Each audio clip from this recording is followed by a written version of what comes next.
The Spirit Level: Why Greater Equality Makes Societies Stronger, by Richard Wilkinson and Kate Pickett. Narrated by Clive Chafer. Copyright 2009 by Richard Wilkinson and Kate Pickett. Forward copyright 2010 by Robert B. Reich. This unabridged audiobook is published by arrangement with Bloomsbury, USA, and was produced in the year 2011 by Tantor Media Incorporated, which holds the copyright thereto. This audiobook is packaged with bonus material, which has been included on each audio and MP3 CD. If you downloaded this audiobook in a digital format, please refer to www.tantor.com, keyword Spirit Level, and click on PDF Extra to access these images. Forward. Robert B. Reich, Professor of Public Policy, University of California, former U.S. Secretary of Labor. Most American families are worse off today than they were 3 decades ago. The Great Recession of 2008-2009 destroyed the value of their homes, undermined their savings, and too often left them without jobs. But even before the Great Recession began, most Americans had gained little from the economic expansion that began almost 3 decades before. Today, the Great Recession notwithstanding, the U.S. economy is far larger than it was in 1980. But where has all the wealth gone? Mostly to the very top. The latest data shows that by 2007, America's top 1% of earners received 23% of the nation's total income, almost triple their 8% share in 1980. This rapid trend toward inequality in America marks a significant reversal of the move toward income equality that began in the early part of the 20th century and culminated during the middle decades of the century. Yet inequality has not loomed large as a political issue. Even Barack Obama's modest proposal to return income tax rates to where they stood in the 1990s prompted his 2008 Republican opponents to call him a socialist who wanted to spread the wealth. Once president, Obama's even more modest proposal to limit the income tax deductions of the wealthy in order to pay for health care for all met fierce resistance from a democratically controlled Congress. If politicians have failed to grapple with the issue of inequality, few scholars have done better. Philosophers have had little to say on the subject. Some who would tax the rich to help the poor frame their arguments as utilitarian. Taking $100 from a rich person and giving it to a poor person would diminish the rich person's happiness only slightly, they argue, but greatly increase the happiness of the poor person. Others ground their arguments in terms of hypothetical consent. John Rawls defends redistribution on the grounds that most people would be in favor of it if they had no idea what their income would otherwise be. Nor have economists, whom we might expect to focus attention on such a dramatic trend, expressed much concern about widening inequality. For the most part, economists concern themselves with efficiency and growth. In fact, some of them argue that wide inequality is a necessary, if not inevitable, consequence of a growing economy. A few worry that it cuts off opportunities among the children of the poor for productive lives, but whether to distribute wealth more equally, or what might be gained from doing so, is a topic all but ignored by today's economic researchers.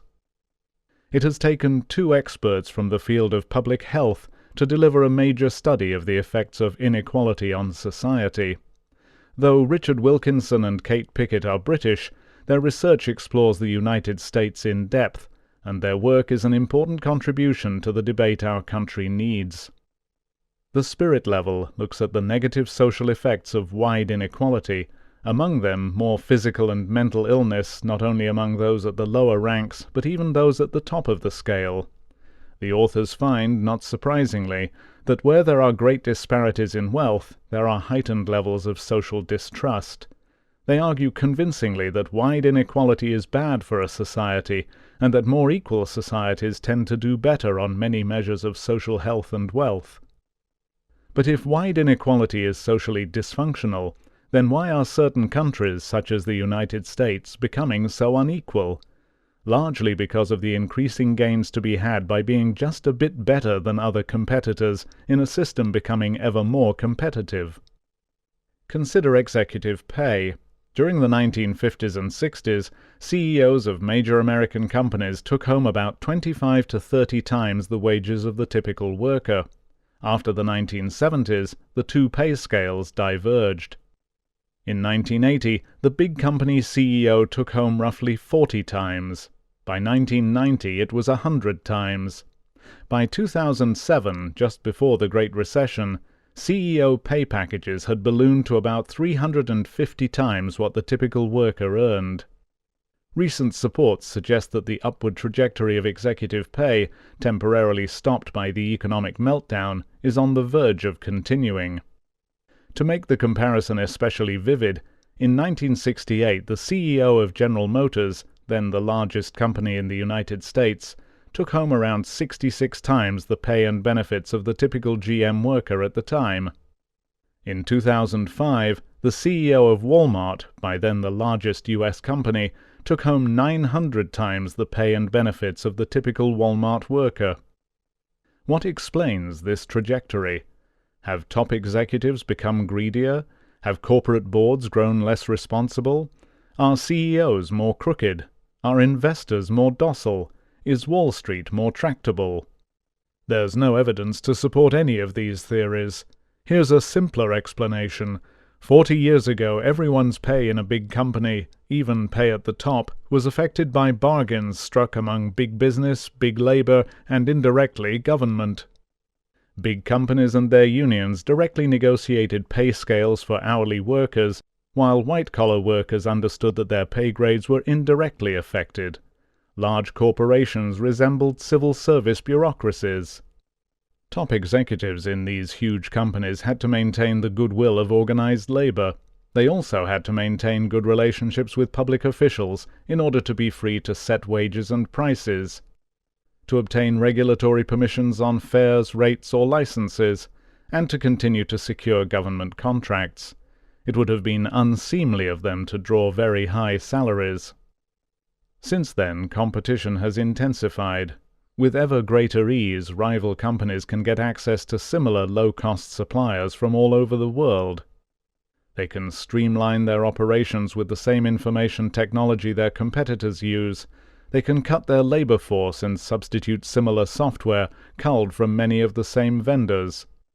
They can just as readily outsource hourly jobs abroad.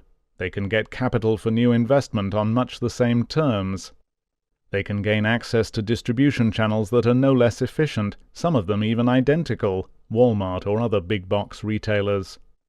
They can attract shareholders by showing even slightly better performance or the promise of it. The dilemma facing so many companies is therefore how to beat rivals. Even a small advantage can make a huge difference to the bottom line. In economic terms, CEOs have become less like top bureaucrats and more like Hollywood celebrities or star athletes who take a share of the house.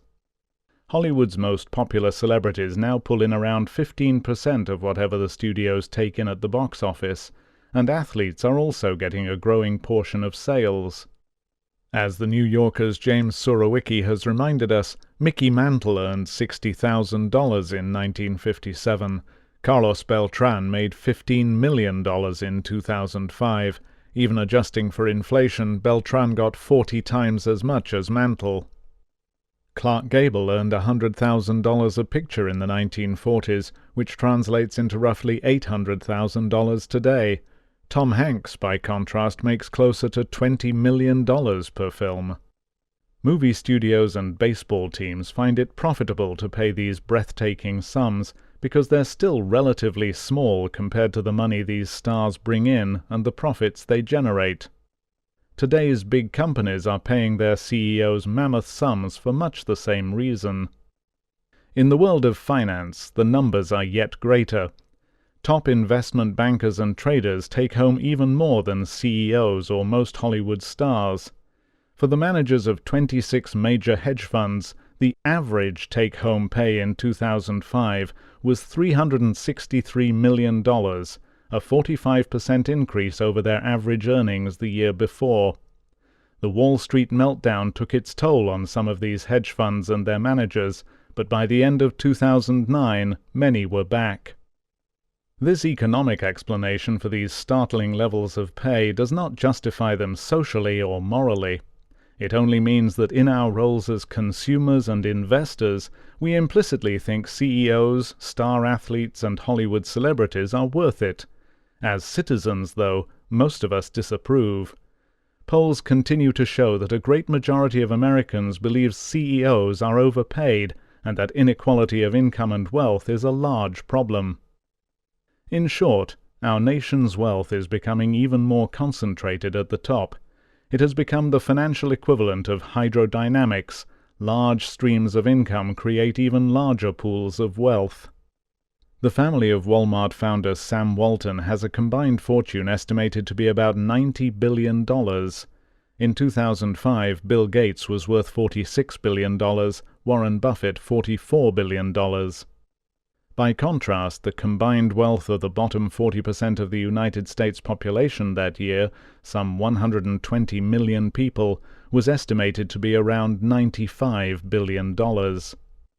Here again, the Great Recession of 2008 to 2009 took a toll. Some of these billionaires' fortunes were whittled down by 20 to 40%, but even then they remained immense. As citizens, we may feel that inequality on this scale cannot possibly be good for us, and Wilkinson and Pickett supply the evidence that confirms our gut sense of unease. Such inequality undermines the trust, solidarity, and mutuality on which responsibilities of citizenship depend. It creates a new aristocracy whose privileges perpetuate themselves over generations. One of the striking findings in these pages is that America now has less social mobility than many poorer countries, and it breeds cynicism among the rest of us. This is not to say that the super-rich are at fault. By and large, the market is generating these outlandish results.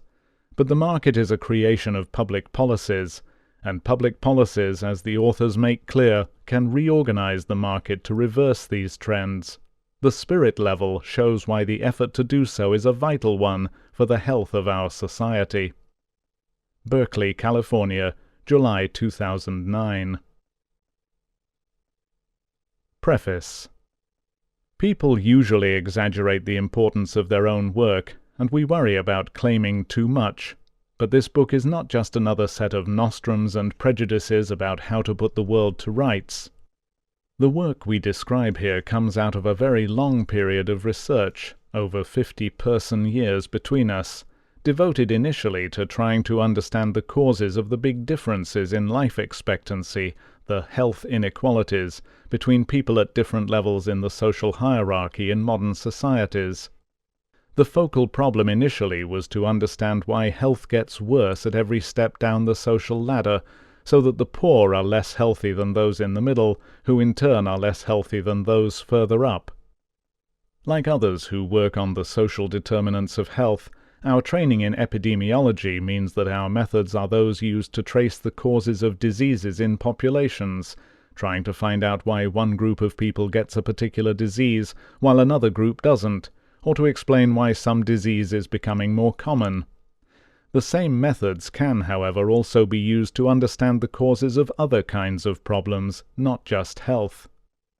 Just as the term evidence-based medicine is used to describe current efforts to ensure that medical treatment is based on the best scientific evidence of what works and what does not, we thought of calling this book evidence-based politics.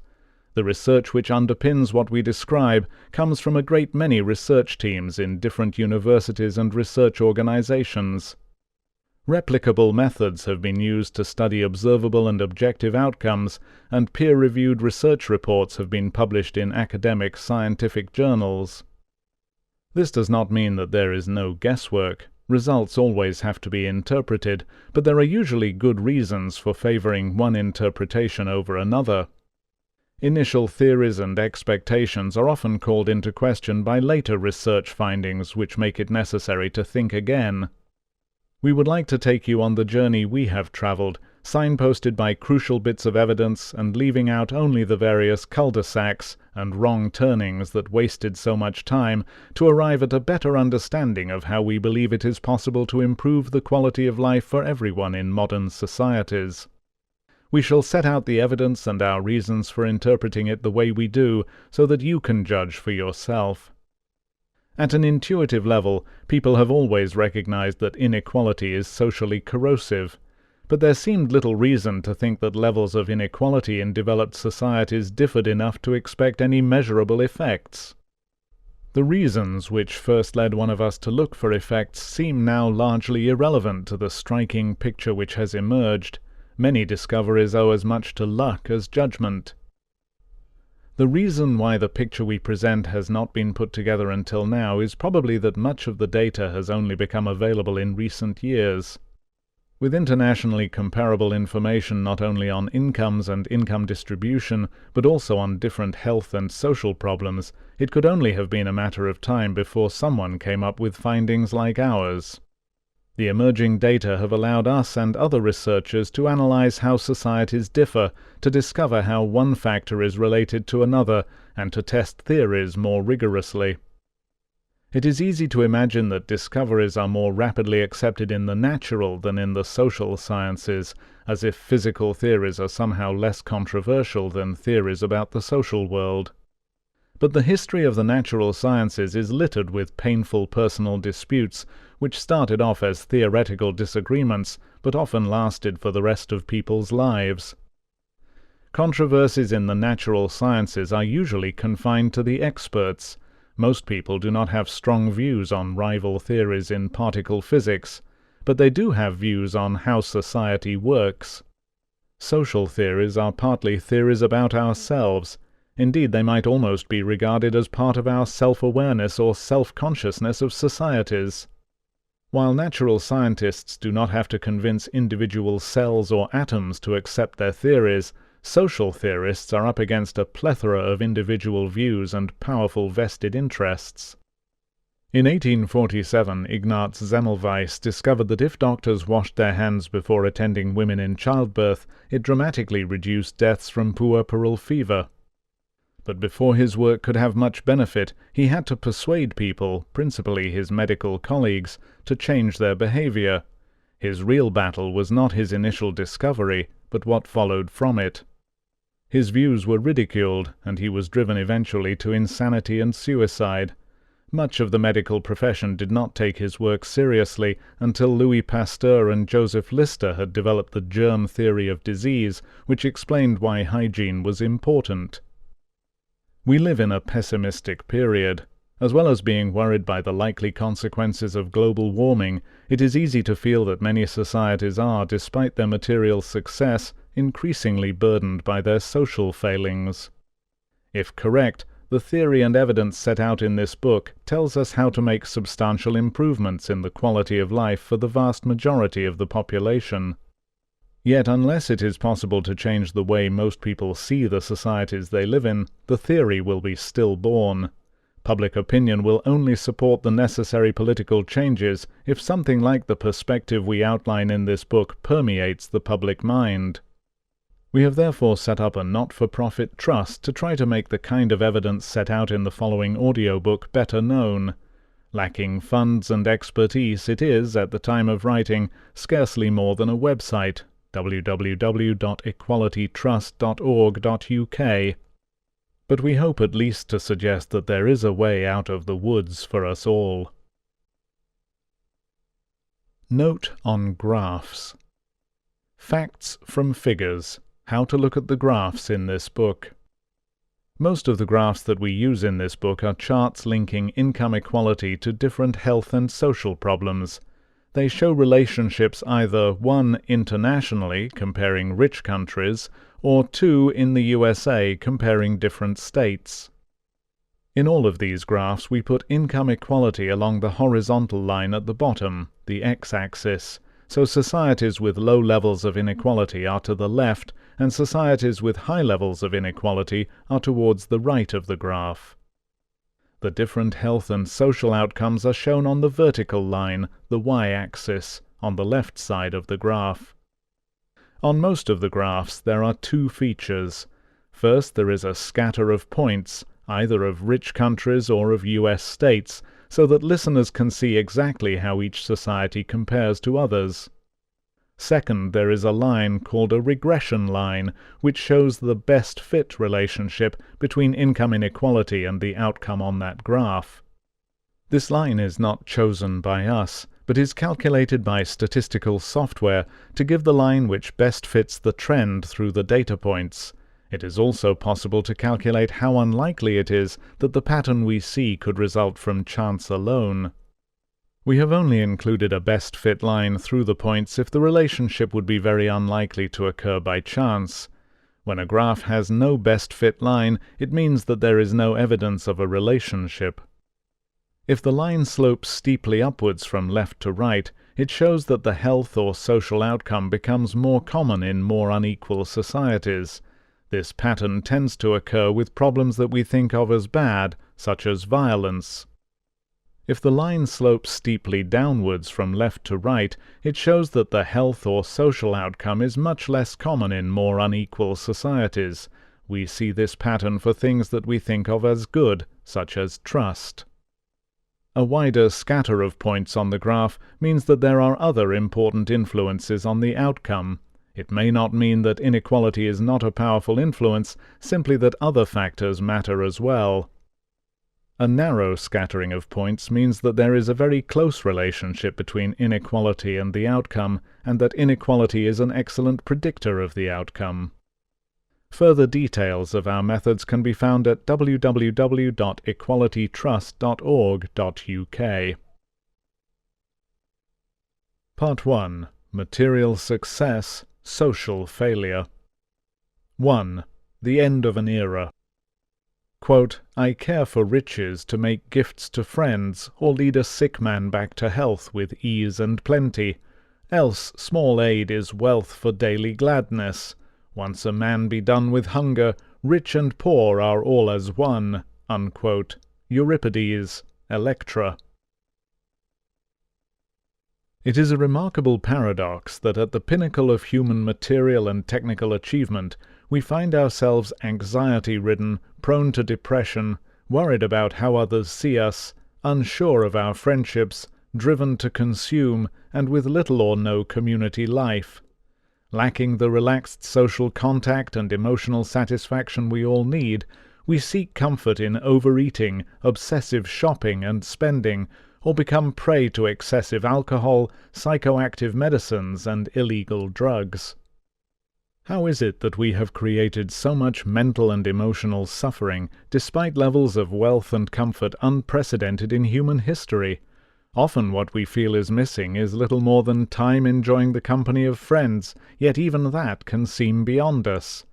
We talk as if our lives were a constant battle for psychological survival, struggling against stress and emotional exhaustion, but the truth is that the luxury and extravagance of our lives is so great that it threatens the planet. Research from the Harvard Institute for Public Innovation, commissioned by the Merck Family Foundation in the USA, shows that people feel that materialism somehow comes between them and the satisfaction of their social needs. A report entitled Yearning for Balance, based on a nationwide survey of Americans, concluded that they were, quote, deeply ambivalent about wealth and material gain, unquote. A large majority of people wanted society to, quote, move away from greed and excess toward a way of life more centered on values, community, and family, unquote. But they also felt that these priorities were not shared by most of their fellow Americans, who they believed had become, quote, increasingly atomized, selfish, and irresponsible, unquote. As a result, they often felt isolated. However, the report says that when brought together in focus groups to discuss these issues, people were, quote, surprised and excited to find that others shared their views, unquote. Rather than uniting us with others in a common cause, the unease we feel about the loss of social values and the way we are drawn into the pursuit of material gain is often experienced as if it were a purely private ambivalence which cuts us off from others. Mainstream politics no longer taps into these issues and has abandoned the attempt to provide a shared vision capable of inspiring us to create a better society. As voters, we have lost sight of any collective belief that society could be different. Instead of a better society, the only thing almost everyone strives for is to better their own position as individuals within the existing society. The contrast between the material success and social failure of many rich countries is an important signpost. It suggests that, if we are to gain further improvements in the real quality of life, we need to shift attention from material standards and economic growth to ways of improving the psychological and social well-being of whole societies. However, as soon as anything psychological is mentioned, discussion tends to focus almost exclusively on individual remedies and treatments. Political thinking seems to run into the sand. It is now possible to piece together a new, compelling and coherent picture of how we can release societies from the grip of so much dysfunctional behavior. A proper understanding of what is going on could transform politics and the quality of life for all of us. It would change our experience of the world around us, change what we vote for, and change what we demand from our politicians. In this book we show that the quality of social relations in a society is built on material foundations. The scale of income differences has a powerful effect on how we relate to each other. Rather than blaming parents, religion, values, education, or the penal system, we will show that the scale of inequality provides a powerful policy lever on the psychological well-being of all of us. Just as it once took studies of weight gain in babies to show that interacting with a loving caregiver is crucial to child development, so it has taken studies of death rates and of income distribution to show the social needs of adults and to demonstrate how societies can meet them. Long before the financial crisis which gathered pace in the later part of 2008, British politicians commenting on the decline of community or the rise of various forms of antisocial behaviour would sometimes refer to our broken society.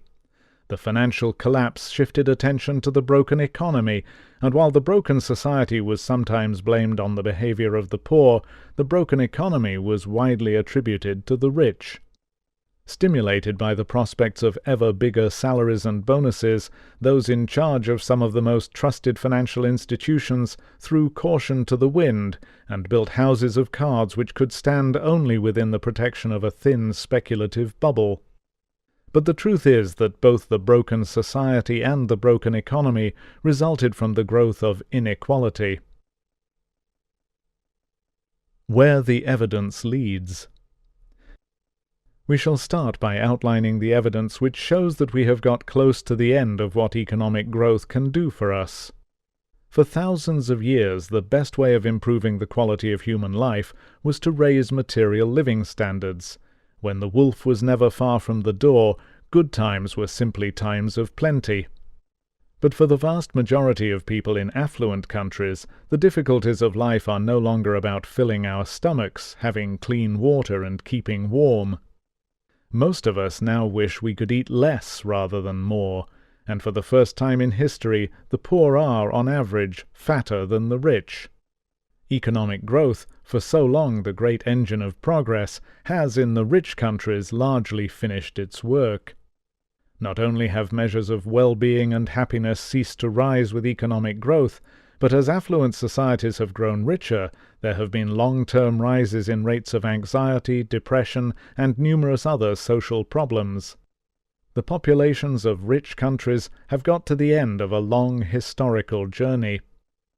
The course of the journey we have made can be seen in Figure 1.1. It shows the trends in life expectancy in relation to gross national income per head in countries at various stages of economic development. Among poorer countries, life expectancy increases rapidly during the early stages of economic development, but then, starting among the middle-income countries, the rate of improvement slows down. As living standards rise and countries get richer and richer, the relationship between economic growth and life expectancy weakens. Eventually it disappears entirely, and the rising curve in Figure 1.1 becomes horizontal, showing that for rich countries to get richer adds nothing further to their life expectancy.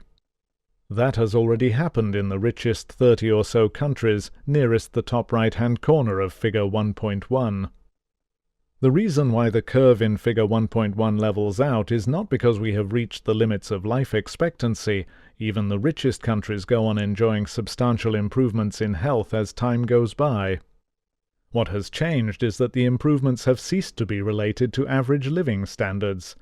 With every 10 years that passes, life expectancy among the rich countries increases by between 2 and 3 years. This happens regardless of economic growth, so that a country as rich as the USA no longer does better than Greece or New Zealand, although they are not much more than half as rich. Rather than moving out along the curve in Figure 1.1, what happens as time goes by is that the curve shifts upwards. The same levels of income are associated with higher life expectancy. Looking at the data, you cannot help but conclude that as countries get richer, further increases in average living standards do less and less for health. While good health and longevity are important, there are other components of the quality of life. But just as the relationship between health and economic growth has leveled off, so too has the relationship with happiness. Like health, how happy people are rises in the early stages of economic growth and then levels off. This is a point made strongly by the economist Richard Layard in his book on happiness. Figures on happiness in different countries are probably strongly affected by culture.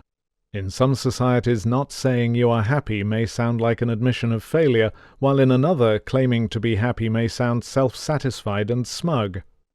But despite the difficulties, Figure 1.2 shows the happiness curve leveling off in the richest countries in much the same way as life expectancy. In both cases, the important gains are made in the early stages of economic growth, but the richer a country gets, the less getting still richer adds to the population's happiness. In these graphs, the curves for both happiness and life expectancy flatten off at around $25,000 per capita, but there is some evidence that the income level at which this occurs may rise over time. The evidence that happiness levels fail to rise further as rich countries get still richer does not come only from comparisons of different countries at a single point in time, as shown in Figure 1.2. In a few countries, such as Japan, the USA, and Britain, it is possible to look at changes in happiness over sufficiently long periods of time to see whether they rise as a country gets richer. The evidence shows that happiness has not increased even over periods long enough for real incomes to have doubled.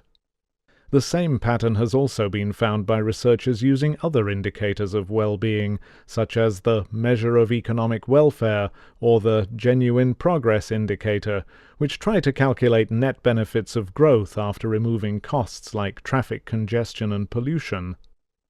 So whether we look at health, happiness, or other measures of well-being, there is a consistent picture.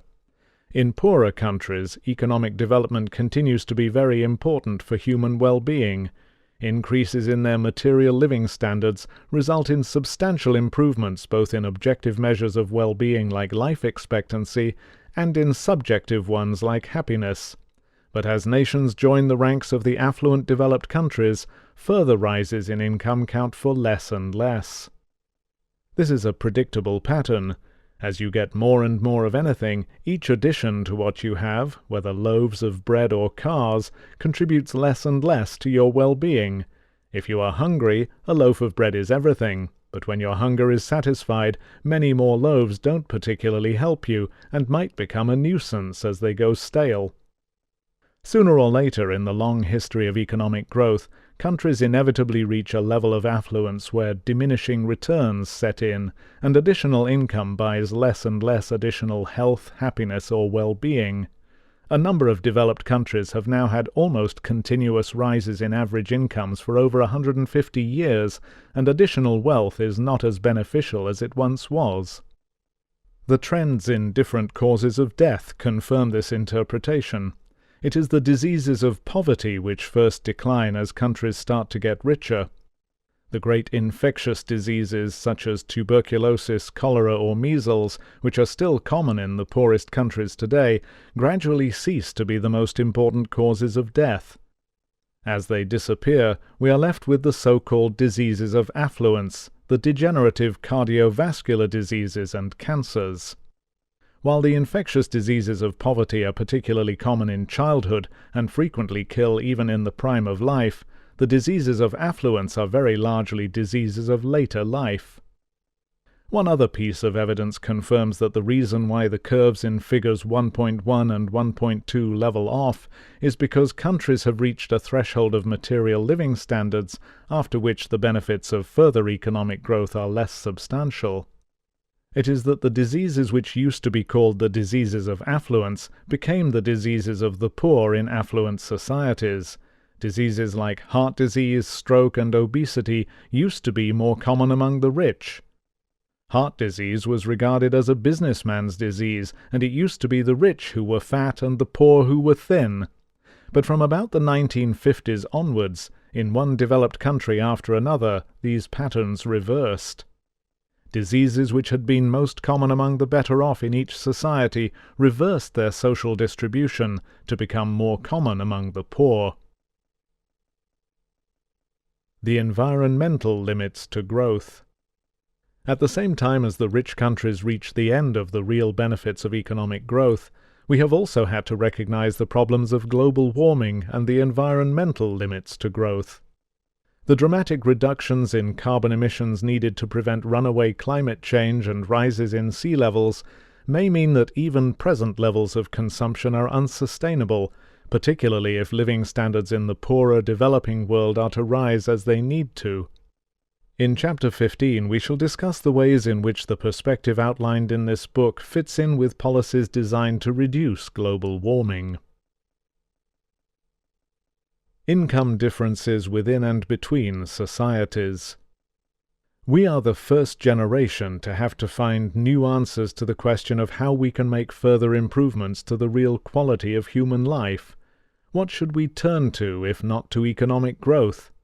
One of the most powerful clues to the answer to this question comes from the fact that we are affected very differently by the income differences within our own society from the way we are affected by the differences in average income between one rich society and another.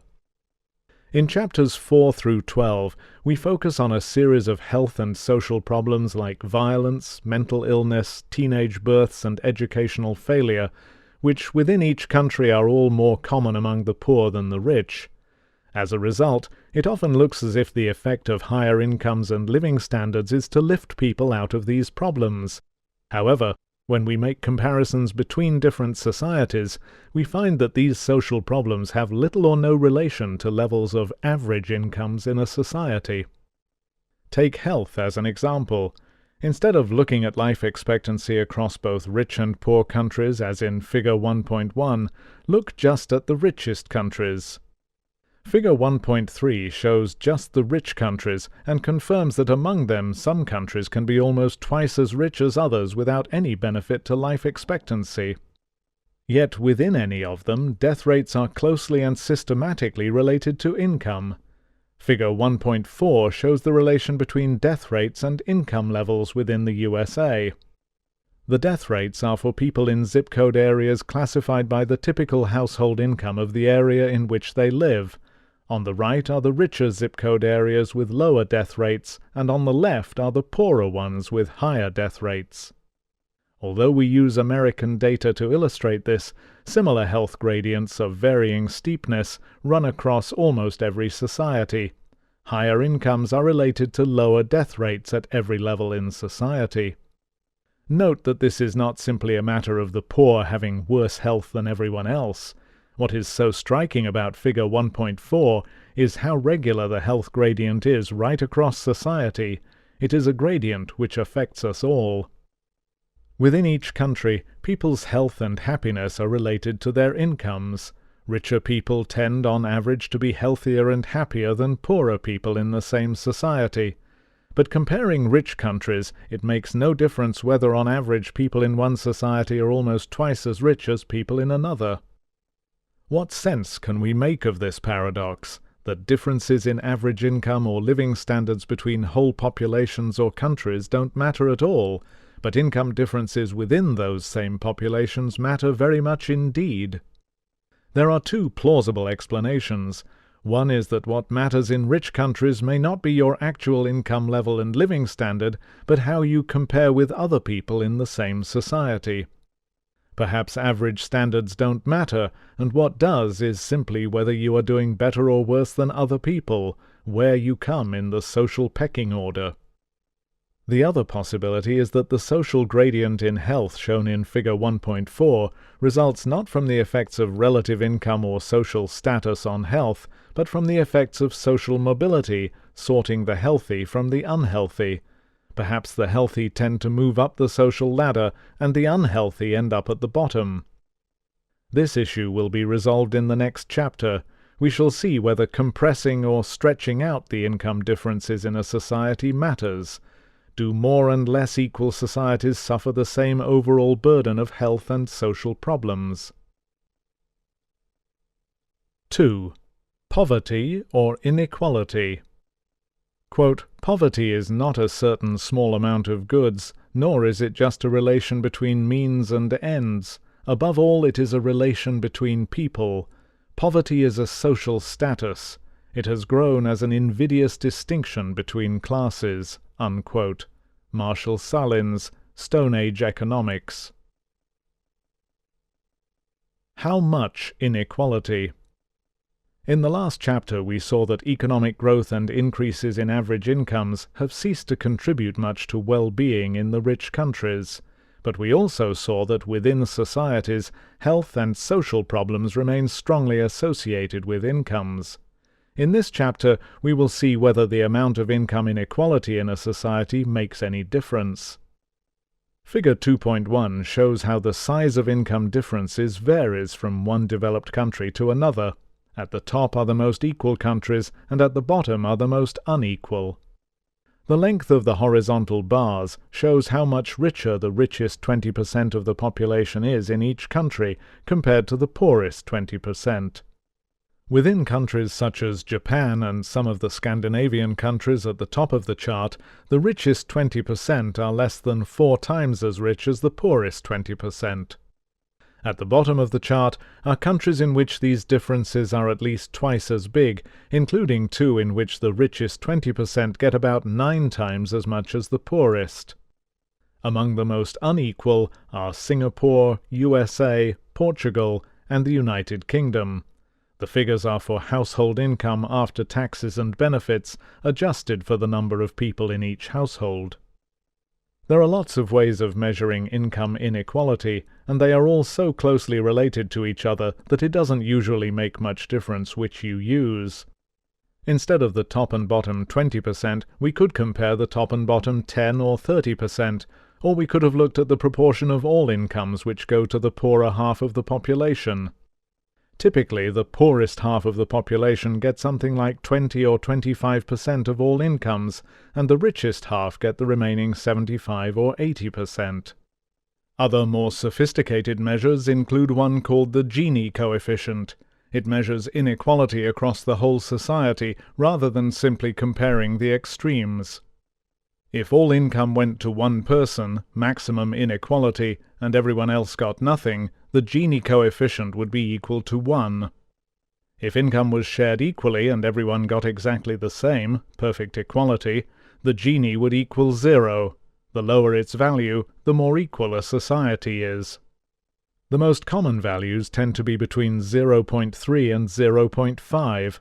Another measure of inequality is called the Robin Hood Index, because it tells you what proportion of a society's income would have to be taken from the rich and given to the poor to get complete equality. To avoid being accused of picking and choosing our measures, our approach in this book has been to take measures provided by official agencies rather than calculating our own. We use the ratio of the income received by the top to the bottom 20% whenever we are comparing inequality in different countries. It is easy to understand, and it is one of the measures provided ready-made by the United Nations. When comparing inequality in U.S. states, we use the Gini coefficient. It is the most common measure. it is favored by economists, and it is available from the U.S. Census Bureau. In many academic research papers, we and others have used two different inequality measures in order to show that the choice of measures rarely has a significant effect on results. Does the amount of inequality make a difference? Having got to the end of what economic growth can do for the quality of life and facing the problems of environmental damage, what difference do the inequalities shown in Figure 2.1 make? It has been known for some years that poor health and violence are more common in more unequal societies. However, in the course of our research, we became aware that almost all problems which are more common at the bottom of the social ladder are more common in more unequal societies. It is not just ill health and violence, but also, as we will show in later chapters, a host of other social problems. Almost all of them contribute to the widespread concern that modern societies are, despite their affluence, social failures. To see whether these problems were more common in more unequal countries, we collected internationally comparable data on health and as many social problems as we could find reliable figures for.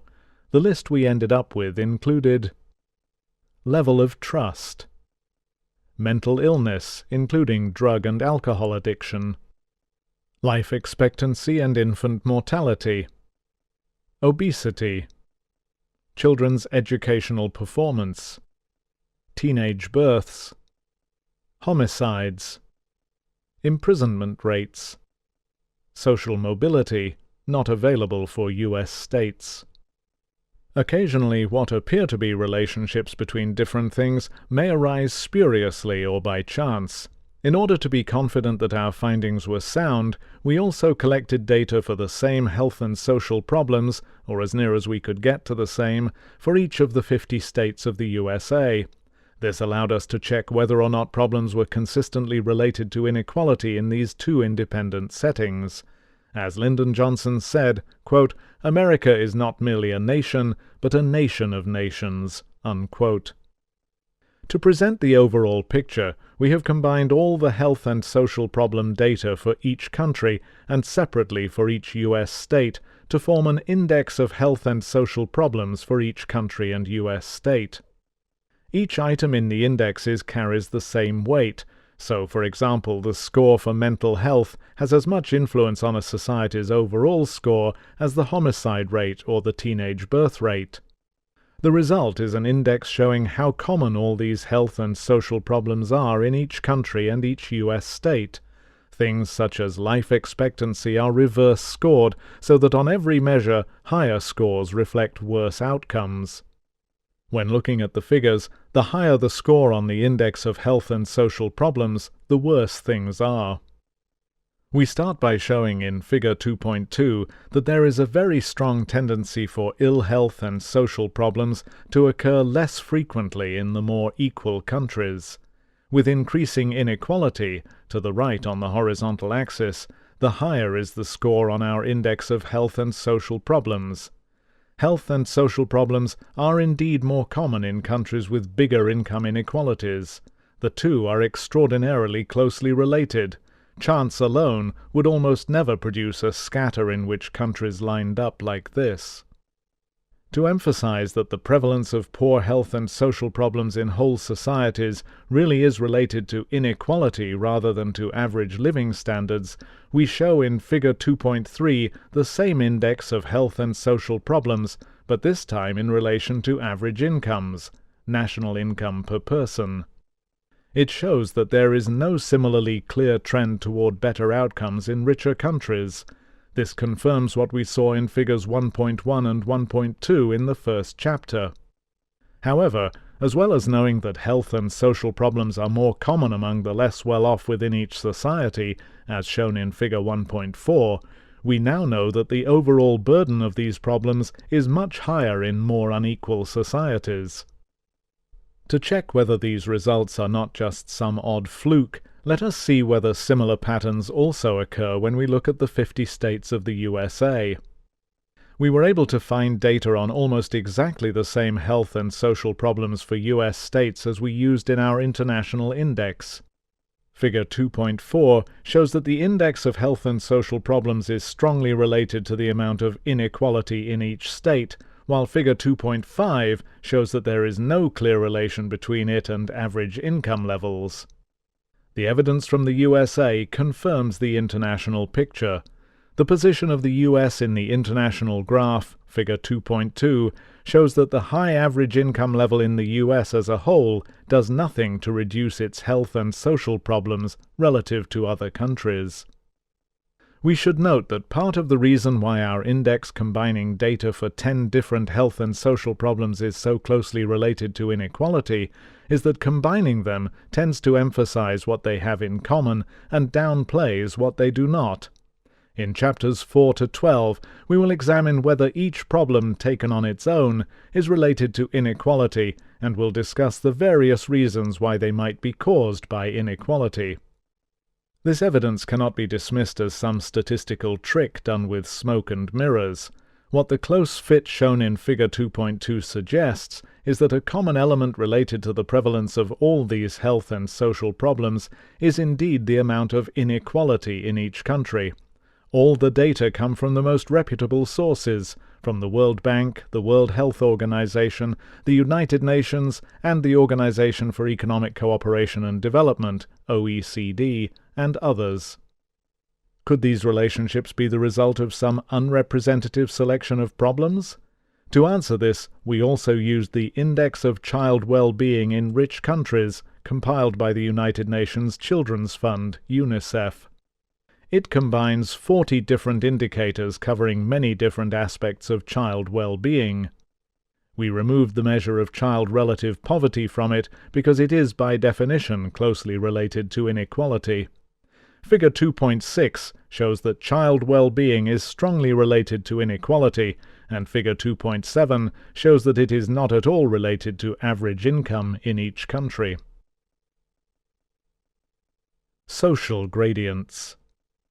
As we mentioned at the end of the last chapter, there are perhaps two widespread assumptions as to why people nearer the bottom of society suffer more problems. Either the circumstances people live in cause their problems, or people end up nearer the bottom of society because they are prone to problems which drag them down. The evidence we have seen in this chapter puts these issues in a new light. Let's first consider the view that society is a great sorting system, with people moving up or down the social ladder according to their personal characteristics and vulnerabilities. While things such as having poor health, doing badly at school, or having a baby when still a teenager all load the dice against your chances of getting up the social ladder, sorting alone does nothing to explain why more unequal societies have more of all these problems than less unequal ones. Social mobility may partly explain whether problems congregate at the bottom, but not why more unequal societies have more problems overall. The view that social problems are caused directly by poor material conditions, such as bad housing, poor diets, lack of educational opportunities, and so on, implies that richer developed societies would do better than the others. But this is a long way from the truth. Some of the richest countries do worst. It is remarkable that these measures of health and social problems in the two different settings, and of child well-being among rich countries, all tell so much the same story. The problems in rich countries are not caused by the society not being rich enough, or even by being too rich, but by the scale of material differences between people within each society being too big. What matters is where we stand in relation to others in our own society. Of course, a small proportion of the least well-off people, even in the richest countries, sometimes find themselves without enough money for food.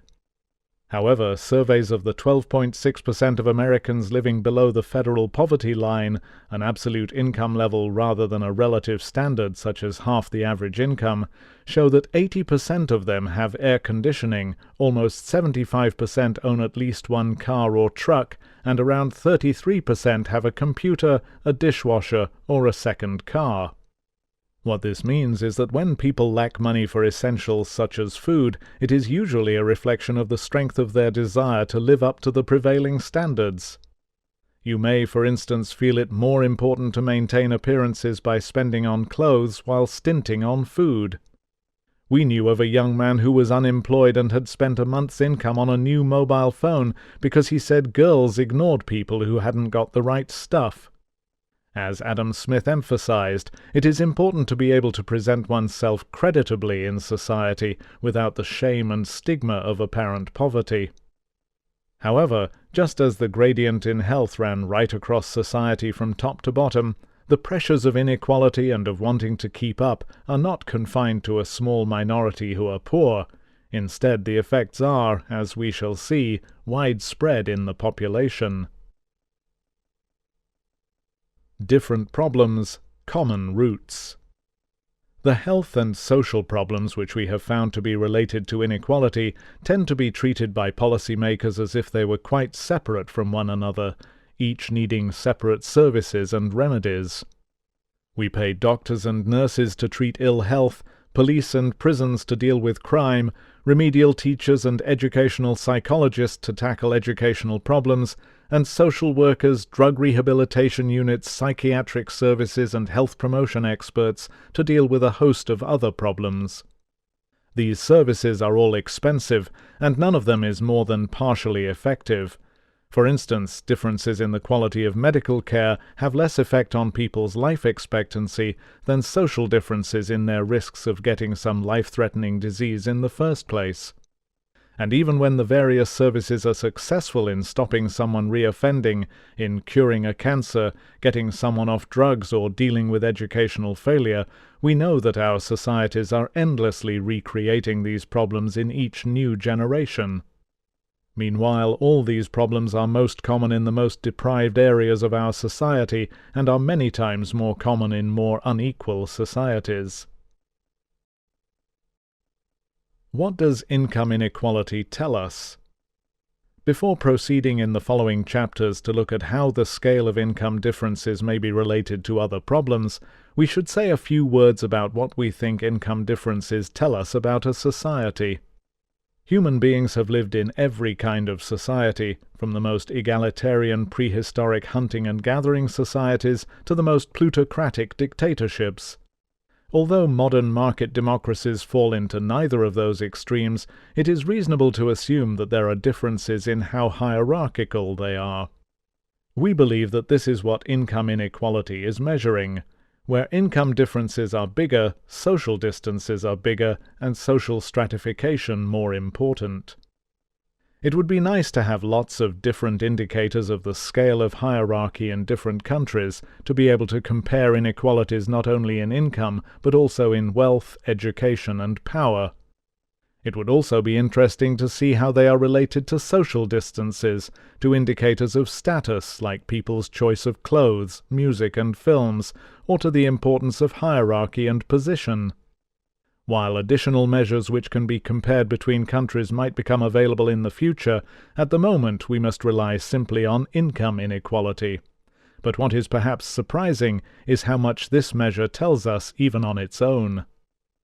There are two important reasons for interpreting income inequality in this way.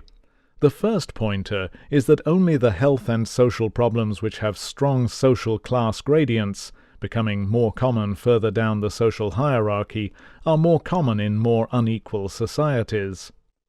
This seems to be a general phenomenon. The steeper the social gradient a problem has within society, the more strongly it will be related to inequality. This not only applies to each problem, to teenage birth rates or to children doing badly at school, for example, it looks as if it also applies to sex differences in the same problem.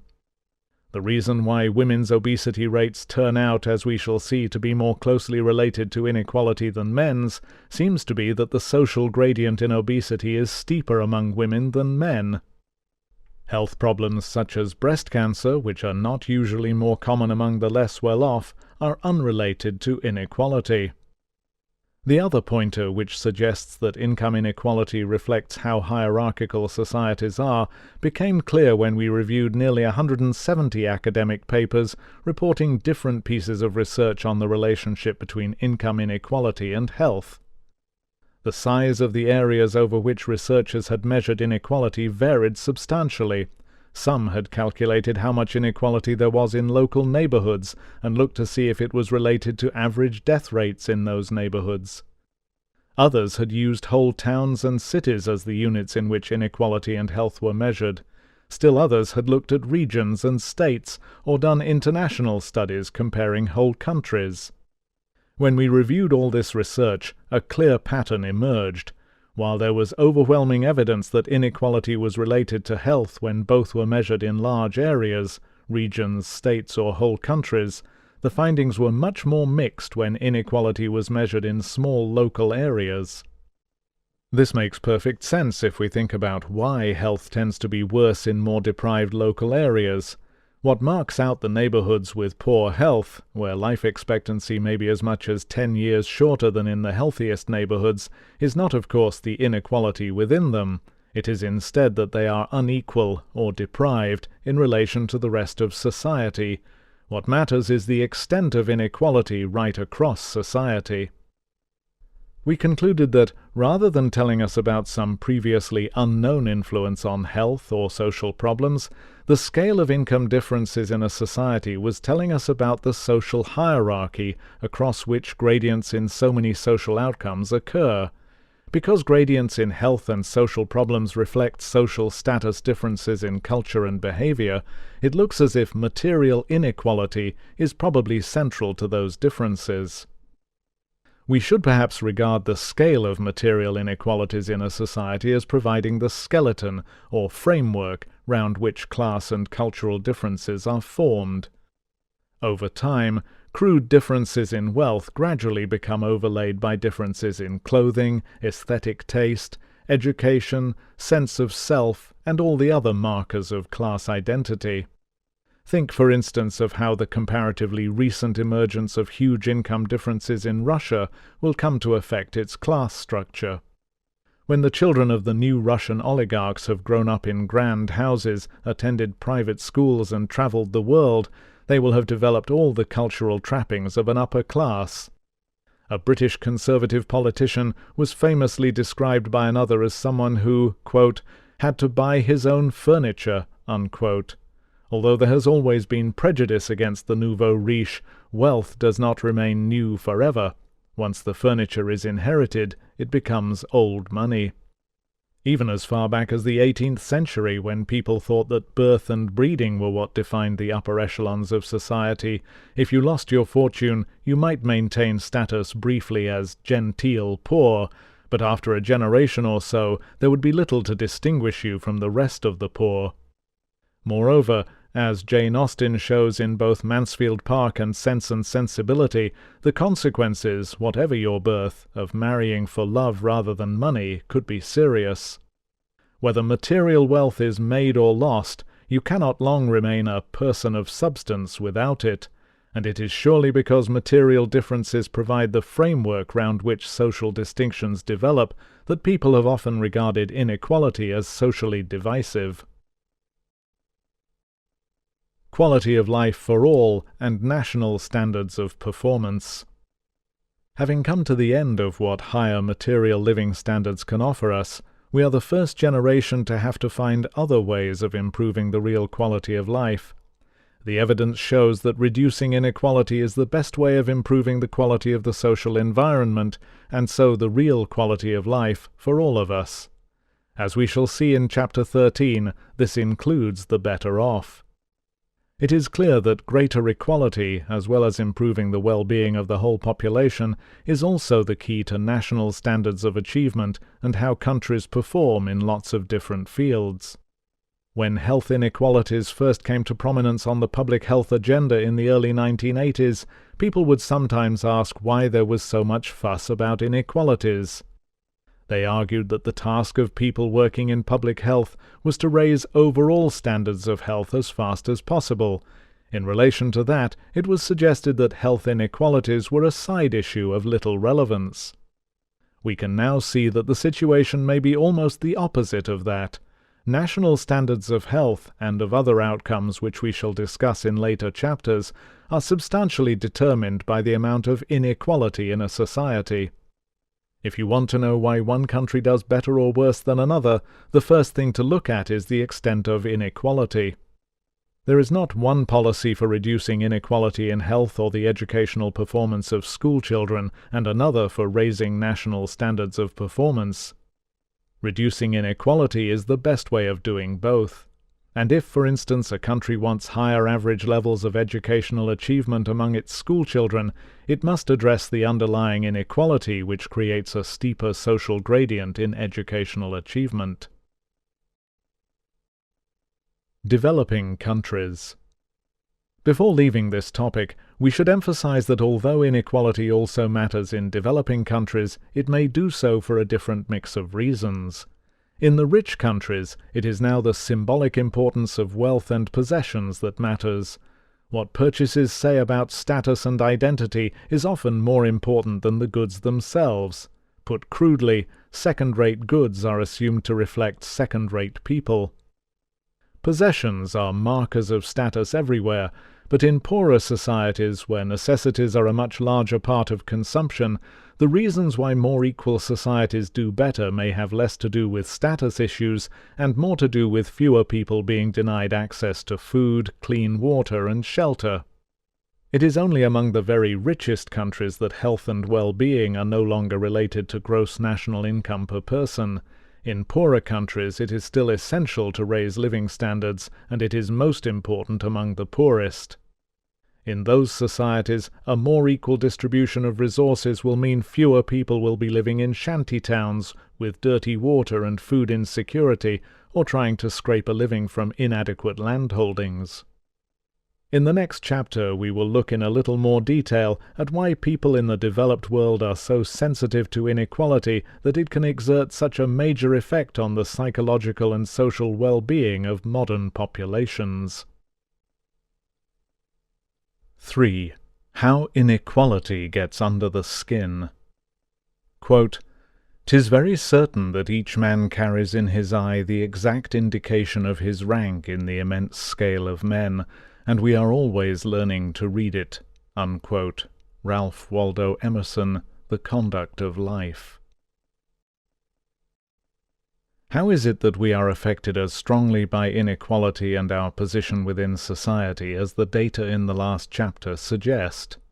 Before exploring, as we shall in the next 9 chapters, the relations between inequality and a wide range of social problems, including those in our Index of Health and Social Problems, we want to suggest why human beings might be so sensitive to inequality.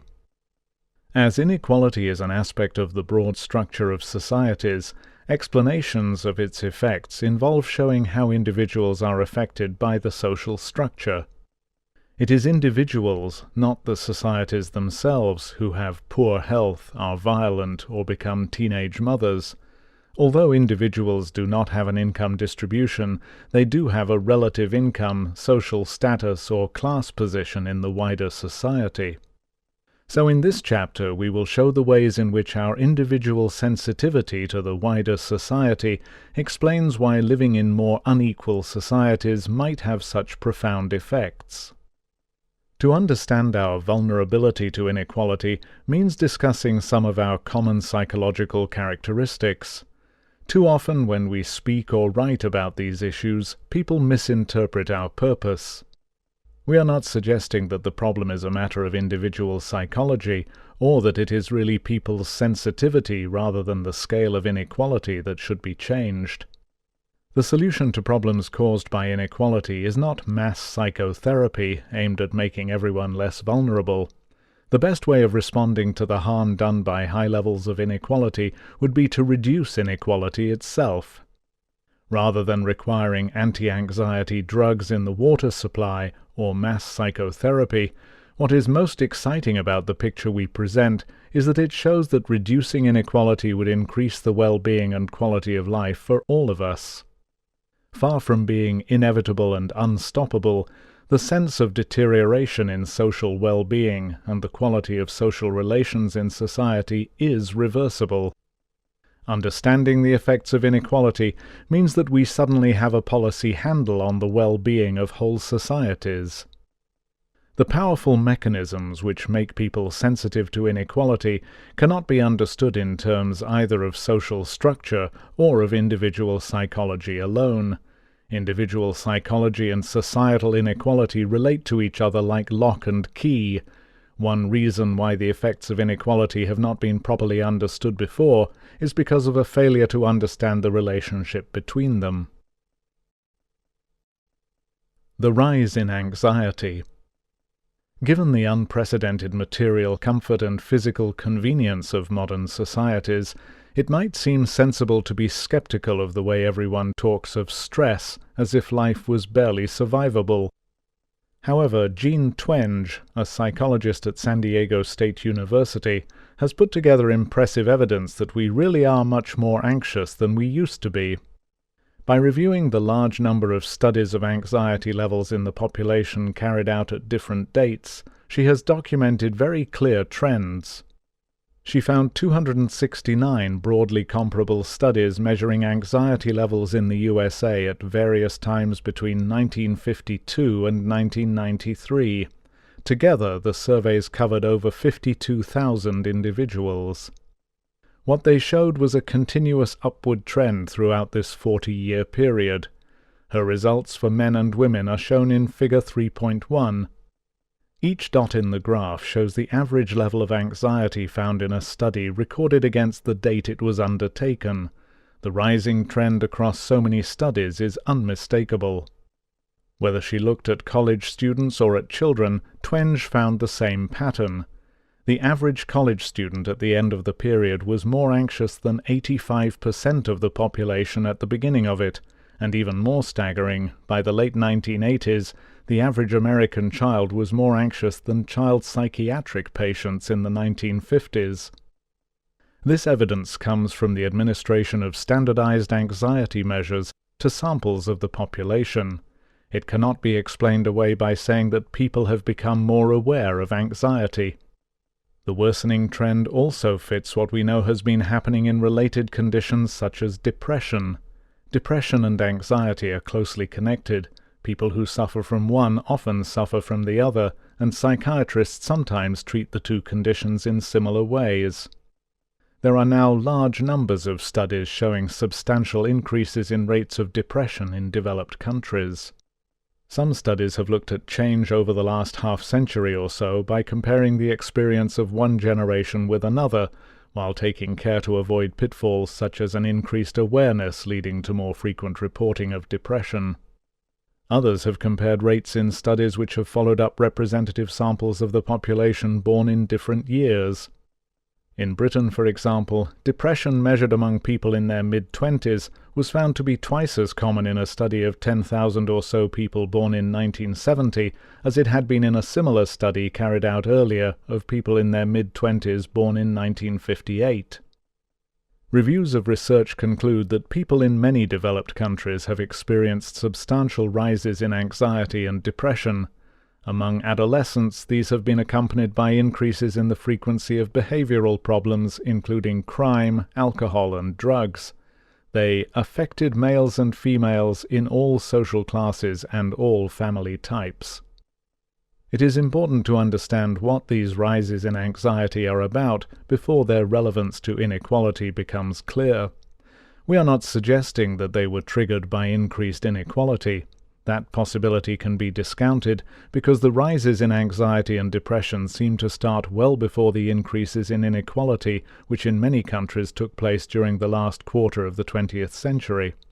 It is possible, however, that the trends between the 1970s and 1990s may have been aggravated by increased inequality. This is the end of the CD. The audiobook continues on the next CD. Self-esteem and social insecurity. An important clue to what lies behind the mental health trends comes from evidence that they were accompanied by a surprising rise in what at first was thought to be self-esteem. When compared over time, in much the same way as the trends in anxiety are shown in Figure 3.1, standard measures of self-esteem also showed a very clear long-term upward trend. It looks as if, despite the rising anxiety levels, people were also taking a more positive view of themselves over time. They were, for instance, more likely to say they felt proud of themselves. They were more likely to agree with statements such as, "I am a person of worth." And they seemed to have put aside self-doubts and feelings that they were useless or no good at all. Twenge says that in the 1950s only 12% of teenagers agreed with the statement, "I am an important person," but by the late 1980s this proportion had risen to 80%. So what could have been going on? People becoming much more self-confident doesn't seem to fit with them also becoming much more anxious and depressed. The answer turns out to be a picture of increasing anxieties about how we are seen and what others think of us, which has in turn produced a kind of defensive attempt to shore up our confidence in the face of those insecurities. The defense involves a kind of self-promoting insecure egotism, which is easily mistaken for high self-esteem. This might seem like a difficult set of issues to pin down, particularly as we are talking about general trends in whole populations. But let us look briefly at the evidence which has accumulated since the self-esteem movement of the 1980s, which shows what has been happening. Over the years, many research groups looking at individual differences in self-esteem at a point in time, rather than at trends in population averages over time, began to notice two categories of people who came out with high scores. In one category, high self-esteem went with positive outcomes and was associated with happiness, confidence, being able to accept criticism, an ability to make friends, and so on. But as well as positive outcomes, studies repeatedly found that there was another group who scored well on self-esteem measures. They were people who showed tendencies to violence, to racism, who were insensitive to others and were bad at personal relationships. The task was then to develop psychological tests which could distinguish between people with a healthy and those with an unhealthy kind of self-esteem. The healthier kind seemed to center on a fairly well-founded sense of confidence, with a reasonably accurate view of one's strengths in different situations and an ability to recognize one's weaknesses. The other seemed to be primarily defensive and involved a denial of weaknesses, a kind of internal attempt to talk oneself up and maintain a positive sense of oneself in the face of threats to self-esteem. It was, and is, therefore, fragile, like whistling in the dark, and reacts badly to criticism. People with insecure high self-esteem tend to be insensitive to others, and to show an excessive preoccupation with themselves, with success, and with their image and appearance in the eyes of others. This unhealthy high self-esteem is often called threatened egotism, insecure high self-esteem, or narcissism. During the comparatively short time over which data are available to compare trends in narcissism without getting it mixed up with real self-esteem, Twenge has shown a rising trend. She found that by 2006, 2/3 of American college students scored above what had been the average narcissism score in 1982. The recognition that what we have seen is the rise of an insecure narcissism, particularly among young people, rather than a rise in genuine self-esteem, now seems widely accepted. Threats to the social self. So the picture of self-esteem rising along with anxiety levels isn't true. It is now fairly clear that the rises in anxiety have been accompanied by rising narcissism, and that the two have common roots. Both are caused by an increase in what has been called social evaluative threat. There are now good pointers to the main sources of stress in modern societies. As living with high levels of stress is now recognized as harmful to health, researchers have spent a lot of time trying to understand both how the body responds to stress and what the most important sources of stress are in society at large. Much of the research has been focused on a central stress hormone called cortisol, which can be easily measured in saliva or blood. Its release is triggered by the brain, and it serves to prepare us physiologically for dealing with potential threats and emergencies. There have now been numerous experiments in which volunteers have been invited to come into a laboratory to have their salivary cortisol levels measured while being exposed to some situation or task designed to be stressful. Different experiments have used different stressors. Some have tried asking volunteers to do a series of arithmetic problems, sometimes publicly comparing results with those of others. Some have exposed them to loud noises, or asked them to write about an unpleasant experience, or filmed them while doing a task. Because so many different kinds of stressor have been used in these experiments, Sally Dickerson and Margaret Kemeny, both psychologists at the University of California, Los Angeles, realized that they could use the results of all these experiments to see what kinds of stressors most reliably caused people's cortisol levels to rise. They collected findings from 208 published reports of experiments in which people's cortisol levels were measured while they were exposed to an experimental stressor. They classified all the different kinds of stressor used in experiments and found that, quote, tasks that included a social evaluative threat, such as threats to self-esteem or social status, in which others could negatively judge performance, particularly when the outcome of the performance was uncontrollable, provoked larger and more reliable cortisol changes than stressors without these particular threats, unquote. Indeed, they suggested that, quote, human beings are driven to preserve the social self and are vigilant to threats that may jeopardize their social esteem or status, unquote. Social evaluative threats were those which created the possibility for loss of esteem. They typically involved the presence of an evaluative audience in the experiment, a potential for negative social comparison, such as scoring worse than someone else, or having your performance videoed or recorded, so creating the potential for later evaluation. The highest cortisol responses came when a social evaluative threat was combined with a task in which participants could not avoid failure, for instance because the task was designed to be impossible, or because there was too little time, or they were simply told they were failing however they performed. The finding that social evaluative threats are the stressors which get to us most powerfully fits well with the evidence of rising anxiety accompanied by a narcissistic defense of an insecure self-image. As Dickerson and Kemeny say, the social self which we try to defend, quote, reflects one's esteem and status and is largely based on others' perception of one's worth, unquote. A quite separate strand of health research corroborates and fills out this picture. One of the most important recent developments in our understanding of the factors exerting a major influence on health in rich countries has been the recognition of the importance of psychological stress. We will outline in Chapter 6 how frequent and/or prolonged stress affects the body, influencing many physiological systems, including the immune and cardiovascular systems.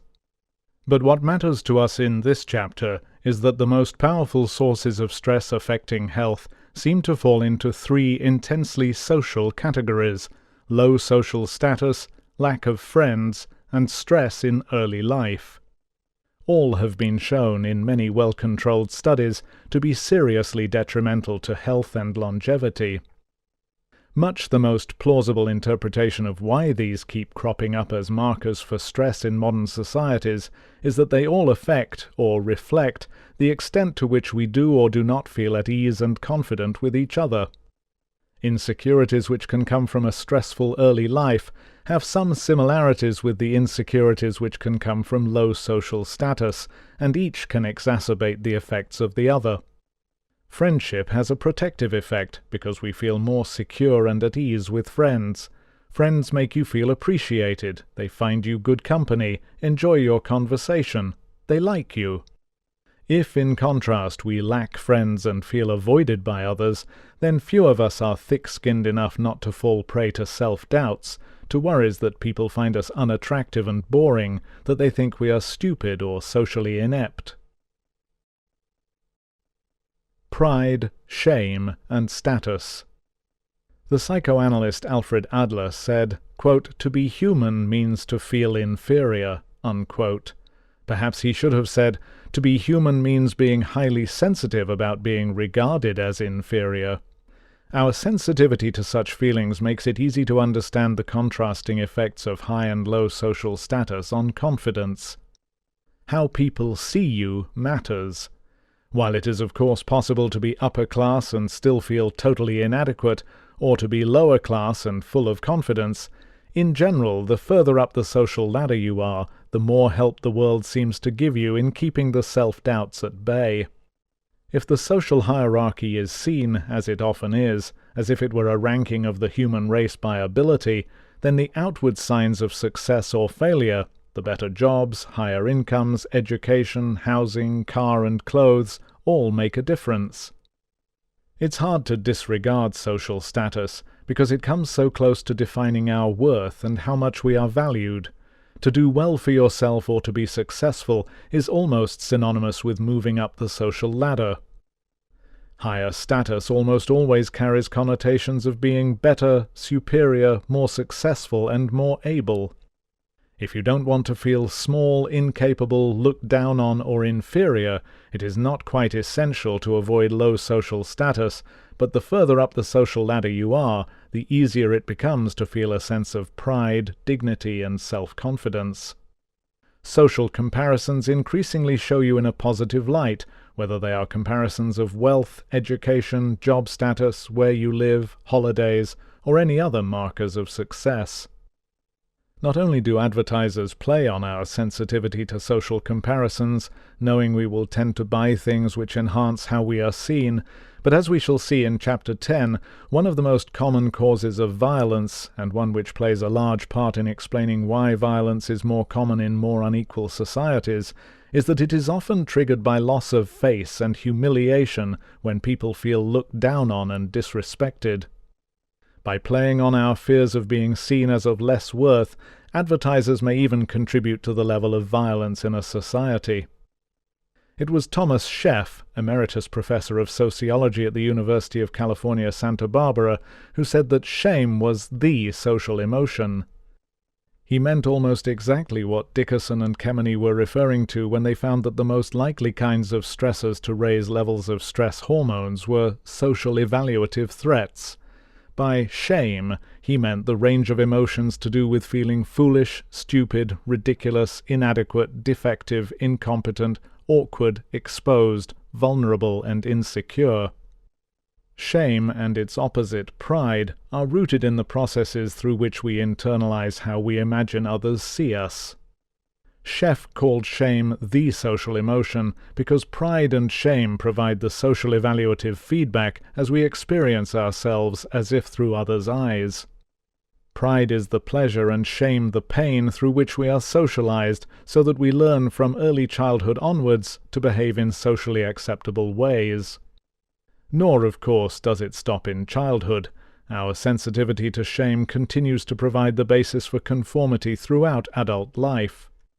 People often find even the smallest infringement of social norms in the presence of others causes so much embarrassment that they are left wishing they could just disappear, or that the ground would swallow them up. Although the Dickerson and Kemeny study found that it was exposure to social evaluative threats which most reliably raised levels of stress hormones, that does not tell us how frequently people suffer from such anxieties. Are they a very common part of everyday life, or only occasional? An answer to that question comes from the health research showing that low social status, lack of friends, and a difficult early childhood are the most important markers of psychosocial stress in modern societies. If our interpretation of these three factors is right, it suggests that these kinds of social anxiety and insecurity are the most common sources of stress in modern societies.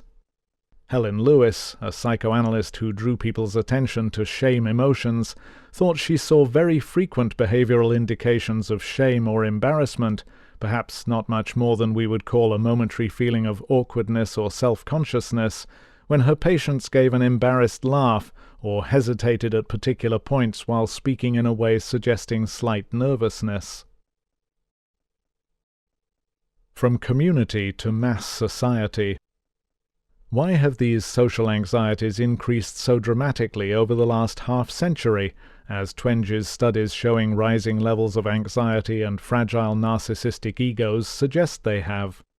Why does the social evaluative threat seem so great? A plausible explanation is the breakup of the settled communities of the past. People used to grow up knowing and being known by many of the same people all their lives. Although geographical mobility had been increasing for several generations, the last half-century has seen a particularly rapid rise. At the beginning of this period, it was still common for people, in rural and urban areas alike, never to have travelled much beyond the boundaries of their immediate city or village community. Married brothers and sisters, parents and grandparents tended to remain living nearby, and the community consisted of people who had often known each other for much of their lives. But now that so many people move from where they grew up, knowledge of neighbours tends to be superficial or non-existent. People's sense of identity used to be embedded in the community to which they belonged, in people's real knowledge of each other, but now it is cast adrift in the anonymity of mass society. Familiar faces have been replaced by a constant flux of strangers. As a result, who we are, identity itself, is endlessly open to question. The problem is shown even in the difficulty we have in distinguishing between the concept of the esteem in which we may or may not be held by others and our own self-esteem. The evidence of our sensitivity to social evaluative threat, coupled with Twenge's evidence of long-term rises in anxiety and narcissism, suggests that we may, by the standards of any previous society, have become highly self-conscious, obsessed with how we appear to others, worried that we might come across as unattractive, boring, stupid, or whatever, and constantly trying to manage the impressions we make. And at the core of our interactions with strangers is our concern at the social judgments and evaluations they might make. How do they rate us? Did we give a good account of ourselves? This vulnerability is part of the modern psychological condition and feeds directly into consumerism. It is well known that these problems are particularly difficult for adolescents. While their sense of themselves is most uncertain, they have to cope in schools of 1,000 or more of their peers. It is hardly surprising that peer pressure becomes such a powerful force in their lives that so many are dissatisfied with what they look like or succumb to depression and self-harm. Inequality increases evaluation anxieties. Although the rises in anxiety that seem to center on social evaluation predate the rise in inequality, it is not difficult to see how rising inequality and social status differences may impact on them. Rather than being entirely separate spheres, how much status and wealth people achieve, from unskilled low-paid work to success, money, and preeminence, affects not only their sense of themselves, but also how positively they are seen even by friends and family. Our need to feel valued and capable human beings means we crave positive feedback and often react with anger even to implied criticism. Social status carries the strongest messages of superiority and inferiority, and social mobility is widely seen as a process by which people are sorted by ability.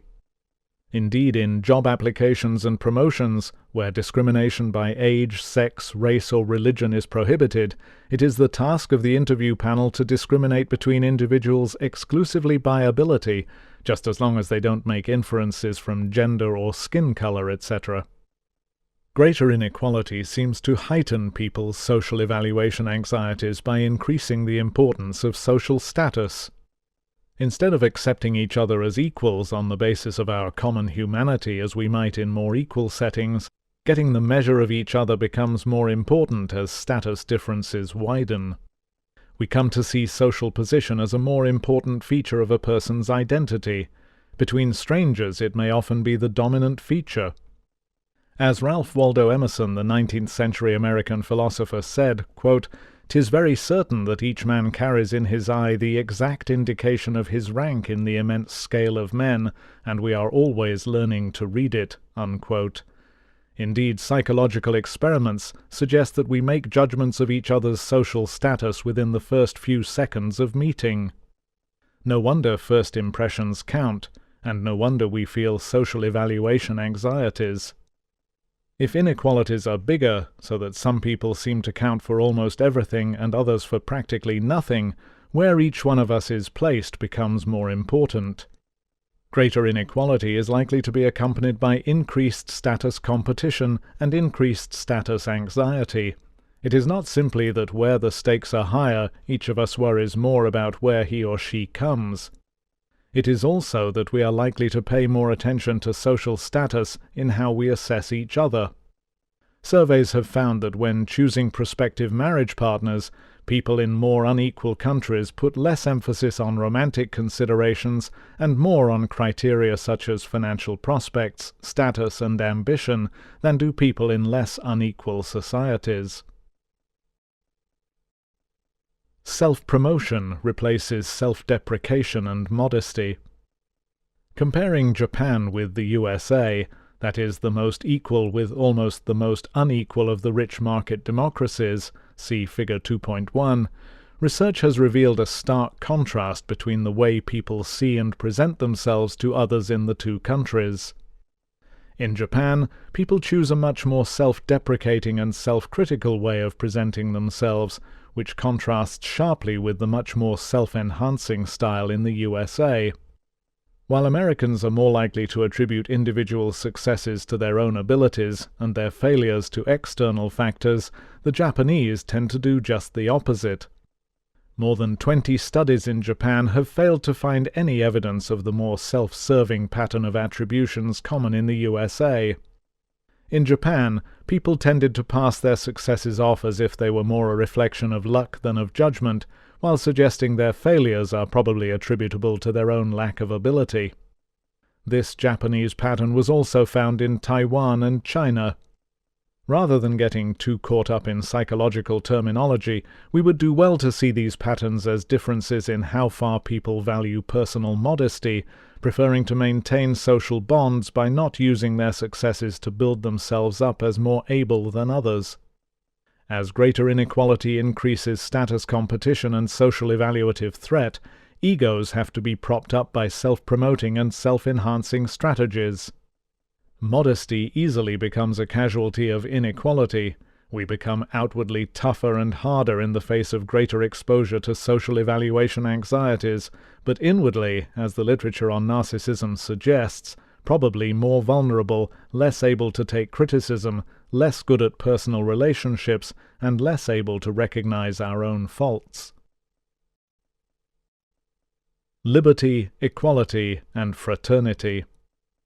The demand for liberty, equality, and fraternity during the French Revolution shows just how long the issues we have been discussing here have been recognized.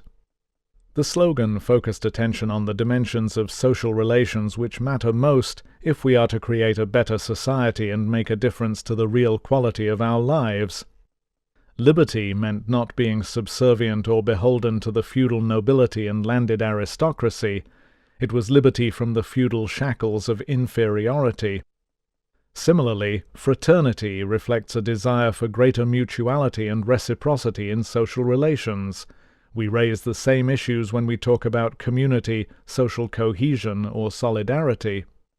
Their importance to human well-being is demonstrated repeatedly in research which shows how beneficial friendship and involvement in community life is to health. Equality comes into the picture as a precondition for getting the other two right. Not only do large inequalities produce all the problems associated with social differences and the divisive class prejudices which go with them, but as later chapters show, it also weakens community life, reduces trust, and increases violence. Part 2. The Costs of Inequality. 4. Community life and social relations. Quote, "Among the new objects that attracted my attention during my stay in the United States, none struck me with greater force than the equality of conditions. I easily perceived the enormous influence that this primary fact exercises on the workings of the society." Unquote. Alexis de Tocqueville, Democracy in America. In August 2005, Hurricane Katrina hit the Gulf Coast of the southern United States, devastating cities in Mississippi and Louisiana, overwhelming flood protection systems, and leaving 80% of the city of New Orleans underwater. A mandatory evacuation order was issued for the city the day before the storm hit, but by that time most public transport had shut down and fuel and rental cars were unavailable. The city government set up refuges of last resort for people who couldn't get out of New Orleans, including the Superdome, a vast sports arena which ended up sheltering around 26,000 people, despite sections of its roof being ripped off by the storm. At least 1,836 people were killed by the hurricane, and another 700 people were missing and unaccounted for. What captured the attention of the world's media in the aftermath of the storm as much as the physical devastation, the flattened houses, flooded streets, collapsed highways, and battered oil rigs, was what seemed like the complete breakdown of civilization in the city. There were numerous arrests and shootouts throughout the week following the hurricane. Television news screens showed desperate residents begging for help, for baby food, for medicine, and then switched to images of troops cruising the flooded streets in boats, not evacuating people, not bringing them supplies, but fully armed with automatic weapons looking for looters.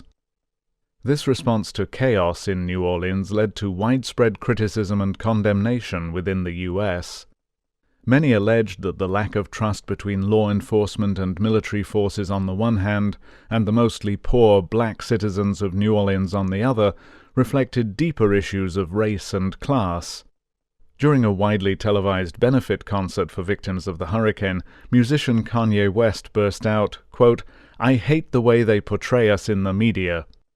You see a white family, it says they're looking for food. You see a black family, it says they're looting," unquote. As troops were mobilized to go into the city, Louisiana Governor Kathleen Blanco said, quote, "They have M16s and are locked and loaded. These troops know how to shoot and kill, and I expect they will," unquote. The lack of trust on display during the rescue efforts in New Orleans was also roundly condemned internationally. Countries around the world offered aid and assistance, while their news coverage was filled with criticism. We can contrast the way in which troops in New Orleans seemed to be used primarily to control the population with the rapid deployment of unarmed soldiers in rescue and relief missions in China after the devastating earthquake of 2008, a response widely applauded by the international community. The equality of conditions. A very different vision of America is offered by one of its earliest observers. Alexis de Tocqueville traveled through the United States in 1831. He met presidents and ex-presidents, mayors, senators, and judges, as well as ordinary citizens, and everywhere he went he was impressed by the equality of conditions, the blending of social ranks and the abolition of privileges, the way that society was one single mass, at least for whites. He wrote that Americans of all ages, conditions, and all dispositions constantly unite together, that strangers readily congregate in the same places and find neither danger nor advantage in telling each other freely what they think, their manner being natural, open, and unreserved. And de Tocqueville points out the ways in which Americans support one another in times of trouble. Quote, "Should some unforeseen accident occur on the public highway, people run from all sides to help the victim. Should some family fall foul of an unexpected disaster, 1,000 strangers willingly open their purses," unquote. De Tocqueville believed that the equality of conditions he observed had helped to develop and maintain trust among Americans. What's trust got to do with it? But does inequality corrode trust and divide people, government from citizens, rich from poor, minority from majority? This chapter shows that the quality of social relations deteriorates in less equal societies. Inequality, not surprisingly, is a powerful social divider, perhaps because we all tend to use differences in living standards as markers of status differences. We tend to choose our friends from among our near equals, and have little to do with those much richer or much poorer, and when we have less to do with other kinds of people, it's harder for us to trust them. Our position in the social hierarchy affects who we see as part of the in-group and who as out-group, us and them, so affecting our ability to identify with and empathize with other people. Later in the book, we'll show that inequality not only has an impact on how much we look down on others because they have less than we do, but also affects other kinds of discrimination, such as racism and sexism, with attitudes sometimes justified by statements like, "they just don't live like us." De Tocqueville understood this point. A lifelong opponent of slavery, he wrote about the exclusion of both African Americans and Native Americans from the liberty and equality enjoyed by other Americans. Slavery, he thought, could only be maintained because African Americans were viewed as other, so much so that the European is to other races what man himself is to the animals. Empathy is only felt for those we view as equals. The same feeling for one another does not exist between the different classes. Prejudice, thought de Tocqueville, was an imaginary inequality which followed the real inequality produced by wealth and the law.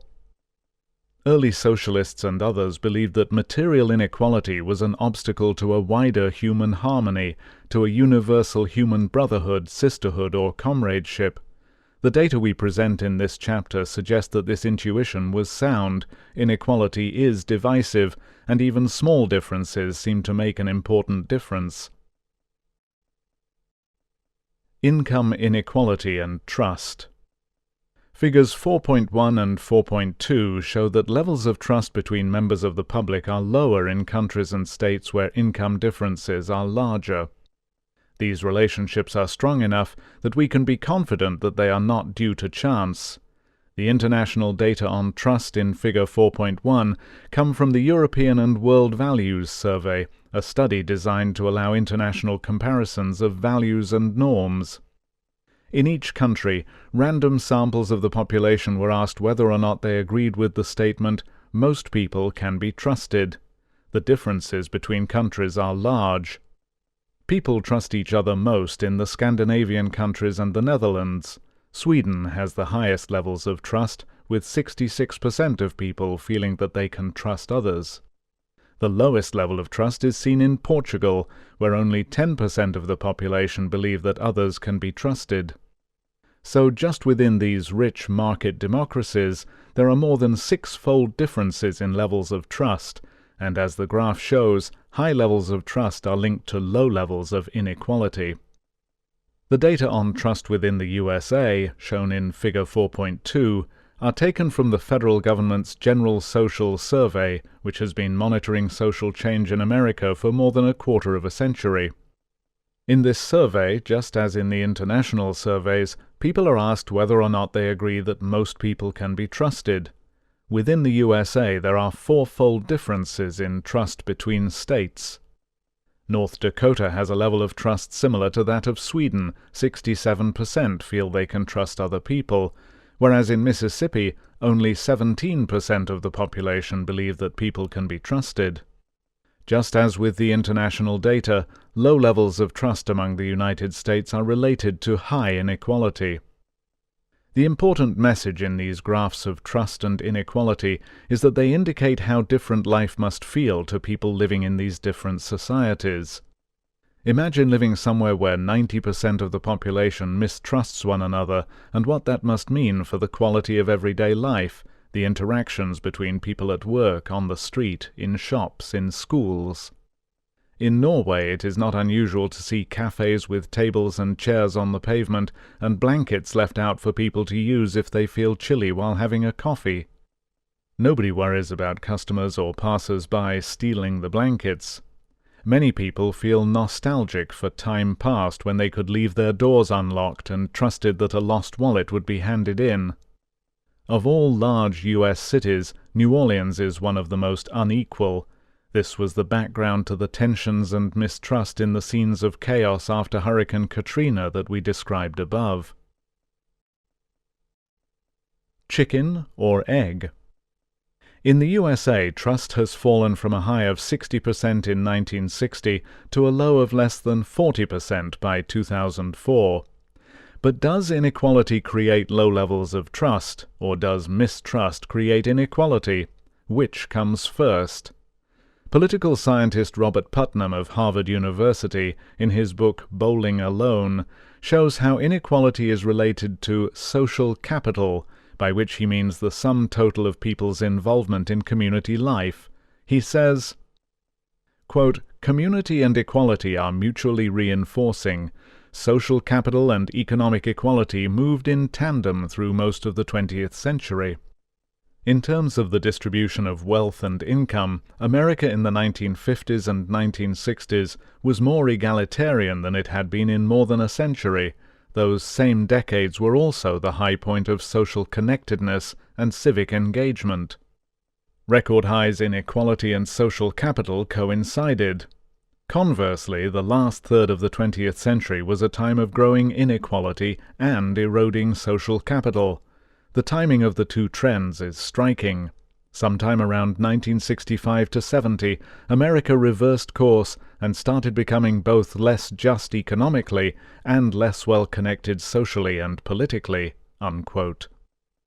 In another article, Putnam says, quote, "The causal arrows are likely to run in both directions, with citizens in high social capital states likely to do more to reduce inequalities, and inequalities themselves likely to be socially divisive." Unquote. Taking a more definite stance in his book The Moral Foundations of Trust, Eric Uslaner, a political scientist at the University of Maryland, believes that it is inequality that affects trust, not the other way round. If we live in societies with more social capital, then we know more people as friends and neighbors, and that might increase our trust of people we know, people we feel are like us. But Uslaner points out that the kind of trust that is being measured in surveys such as the European and World Values Survey is trust of strangers, of people we don't know, people who are often not like us. Using a wealth of data from different sources, he shows that people who trust others are optimists with a strong sense of control over their lives. The kind of parenting that people receive also affects their trust of other people. In a study with his colleague Bo Rothstein, Uslaner shows, using a statistical test for causality, that inequality affects trust, but that there is no direct effect of trust on inequality. Rather, the causal direction starts with inequality. Uslaner says that trust cannot thrive in an unequal world, and that income inequality is the prime mover of trust, with a stronger impact on trust than rates of unemployment, inflation, or economic growth. It is not average levels of economic well-being that create trust, but economic equality. Uslaner's graph showing that trust has declined in the USA during a period in which inequality rapidly increased is shown in Figure 4.3. The numbers on the graph show for each year, 1960 to 98, the relation between the level of trust and inequality in that year. Changes in inequality and trust go together over the years. With greater inequality, people are less caring of one another, there is less mutuality in relationships, people have to fend for themselves and get what they can, so inevitably there is less trust. Mistrust and inequality reinforce each other. As de Tocqueville pointed out, we are less likely to empathize with those not seen as equals. Material differences serve to divide us socially. Trust matters. Both Putnam and Uslaner make the point that trust leads to cooperation. Uslaner shows that in the USA, people who trust others are more likely to donate time and money to helping other people. Trusters also tend to believe in a common culture, that America is held together by shared values, that everybody should be treated with respect and tolerance. They are also supportive of the legal order. Trust affects the well-being of individuals as well as the well-being of civic society. High levels of trust mean that people feel secure, they have less to worry about, they see others as cooperative rather than competitive. A number of convincing studies in the USA have linked trust to health. People with high levels of trust live longer. In fact, people who trust others benefit from living in communities with generally high levels of trust, whereas people who are less trusting of others fare worse in such neighborhoods. Trust, or lack of it, meant the difference between life and death for some people caught up in the chaotic aftermath of Hurricane Katrina. Trust was also crucial for survival in the Chicago heatwave of 1995. Sociologist Eric Kleinberg, in his book about the heat wave, showed how poor African Americans, living in areas with low levels of trust and high levels of crime, were too frightened to open their windows or doors, or leave their homes to go to local cooling centers established by the city authorities. Neighbors didn't check on neighbors, and hundreds of elderly and vulnerable people died. In equally poor Hispanic neighborhoods, characterized by high levels of trust and active community life, the risk of death was much lower. Raiders and Mavericks. Perhaps another marker of corroded social relations and lack of trust among people was the rapid rise in the popularity of the sport utility vehicle, SUV, through the 1980s and 1990s. These vehicles are known in the UK by the derogatory term Chelsea tractors. Chelsea being a rich area of London, the name draws attention to the silliness of driving rugged off-road vehicles in busy urban areas. But the vehicles themselves have names that evoke images of hunters and outdoorsmen: Outlander, Pathfinder, Cherokee, Wrangler, etc. Others evoke an even tougher image of soldiers and warriors, with names like Trooper, Defender, Shogun, Raider, and Crossfire. These are vehicles for the urban jungle, not the real thing. Not only did the popularity of SUVs suggest a preoccupation with looking tough, it also reflected growing mistrust and the need to feel safe from others. Josh Lauer, in his paper Driven to Extremes, asked why military ruggedness became prized above speed or sleekness, and what the rise of the SUV said about American society. He concluded that the trend reflected American attitudes towards crime and violence, an admiration for rugged individualism and the importance of shutting oneself off from contact with others, mistrust. These are not large vehicles born from a cooperative public-spiritedness and a desire to give lifts to hitchhikers. Hitchhiking started to decline just as inequality started to rise in the 1970s. As one anthropologist has observed, people attempt to shield themselves from the threats of a harsh and untrusting society by riding in SUVs, which look armored, and by trying to appear as intimidating as possible to potential attackers. Pollster Michael Adams, writing about the contrasting values of the USA and Canada, pointed out that minivans outsell SUVs in Canada by 2 to 1. The ratio is reversed in America, and Canada is of course more equal than America. Accompanying the rise in SUVs were other signs of Americans' increasing uneasiness and fear of one another: growing numbers of gated communities and increasing sales of home security systems. In more recent years, due to the steeply rising cost of filling their fuel tanks, sales of SUVs have declined, but people still want that rugged image. Sales of smaller, tough-looking crossover vehicles continue to rise. Women's status. In several respects, more unequal societies seem more masculine, at least in terms of the stereotypes. When we put this to the test, we found that just as levels of trust and social relations are affected by inequality, so too is the status of women. In the USA, the Institute for Women's Policy Research produces measures of the status of women.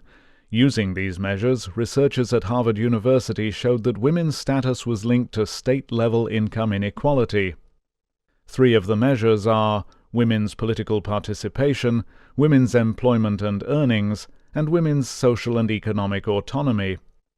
When we combine these measures for each U.S. state and relate them to state levels of income inequality, we also find that women's status is significantly worse in more unequal states, although this is not a particularly strong relationship, figure 4.4. The fairly wide scatter of points around the line on the graph shows that factors besides inequality affect women's status. Nevertheless, there is a tendency that cannot be put down to chance for fewer women to vote or hold political office, for women to earn less, and fewer women to complete college degrees in more unequal states. Internationally, we find the same thing, and we show this relationship in figure 4.5. combining measures of the percentage of women in the legislature, the male-female income gap, and the percentage of women completing higher education to make an index of women's status, we find that more equal countries do significantly better. Japan is conspicuous among the most equal countries in that women's status is lower than we would expect given its level of inequality. Italy also has worse women's status than expected, and Sweden does better. As with the scattering of points on the American graph above, this shows that other factors are also influencing women's status. In both Japan and Italy, women have traditionally had lower status than men, whereas Sweden has a long tradition of women's rights and empowerment. But again, the link between income inequality and women's status cannot be explained by chance alone, and there is a tendency for women's status to be better in more equal countries. Epidemiologists have found that in U.S. states where women's status is higher, both men and women have lower death rates, and women's status seems to matter for all women, whether rich or poor. Trust beyond borders. Not surprisingly, just as individuals who trust other people are more likely to give to charity, more equal countries are also more generous to poorer countries. The United Nations target for spending on foreign development aid is 0.7% of gross national income. Only Norway, Sweden, Denmark and the Netherlands meet that target. Indeed, they are generous beyond what the United Nations expects, and as we show in Figure 4.6 using data from the OECD, more unequal countries spend significantly lower percentages of their income on foreign aid. Japan and the UK might be seen as outliers on this graph. Perhaps Japan's lower-than-expected spending on aid reflects its withdrawal from the international stage following the Second World War, and the UK's higher-than-expected spending reflects historical colonial ties to many developing countries. What we have learned. In this chapter we have shown that levels of social trust are connected to income inequality, but of course showing a correlation is not the same thing as showing causality. There are several reasons why we believe that equality is the precondition for greater trust, although almost certainly there is a feedback loop between the two. One factor is the strength of the relationship, which is shown by the steepness of the lines in figures 4.1 and 4.2. People in Sweden are much more likely to trust each other than people in Portugal. Any alternative explanation would need to be just as strong, and in our own statistical models we find that neither poverty nor average standards of living can explain our findings. We also see a consistent association among both the United States and the developed countries. Earlier we described how Uslaner and Rothstein used a statistical model to show the ordering of inequality and trust. Inequality affects trust, not the other way round. The relationships between inequality and women's status, and between inequality and foreign aid, also add coherence and plausibility to our belief that inequality increases the social distance between different groups of people, making us less willing to see them as us rather than them. In summary, we can think of trust as an important marker of the ways in which greater material equality can help to create a cohesive, cooperative community to the benefit of all. 5. Mental health and drug use. Quote, "It is no measure of health to be well adjusted to a profoundly sick society," unquote, Krishnamurti. Mental illness in the UK and USA. Children's mental health now makes the front pages of newspapers, Britain's Daily Mail for example, under banner headlines such as "The Disturbed Generation." 1 million British children, 1 in 10 between the ages of 5 and 16, are estimated to be mentally ill. It has been suggested that in any secondary school with 1,000 students, 50 will be severely depressed, 100 will be distressed, 10 to 20 will be suffering from obsessive-compulsive disorder, and between 5 and 10 girls will have an eating disorder. This is backed up by a 2008 report from the Good Childhood Inquiry, an independent inquiry commissioned by the Children's Society. After surveying thousands of children, they report that increasing numbers of children have mental health problems, over a quarter regularly feeling depressed, mostly as a result of family breakdown and peer pressure. In the USA, 6% of children have been diagnosed with attention deficit hyperactivity disorder, a behavioral syndrome characterized by serious distractibility, impulsivity, and restlessness. In a national survey, almost 10% of children aged 3 to 17 had moderate or severe difficulties in the areas of emotions, concentration, behavior, or being able to get along with other people. And how are adults doing in these same two societies? In the UK, in a national survey conducted in 2000, 23% of adults had either a neurotic disorder, a psychotic disorder, or were addicted to alcohol or drugs, 4% of adults having more than one disorder. In 2005, doctors in England alone wrote 29 million prescriptions for antidepressant drugs, costing over £400 million to the National Health Service.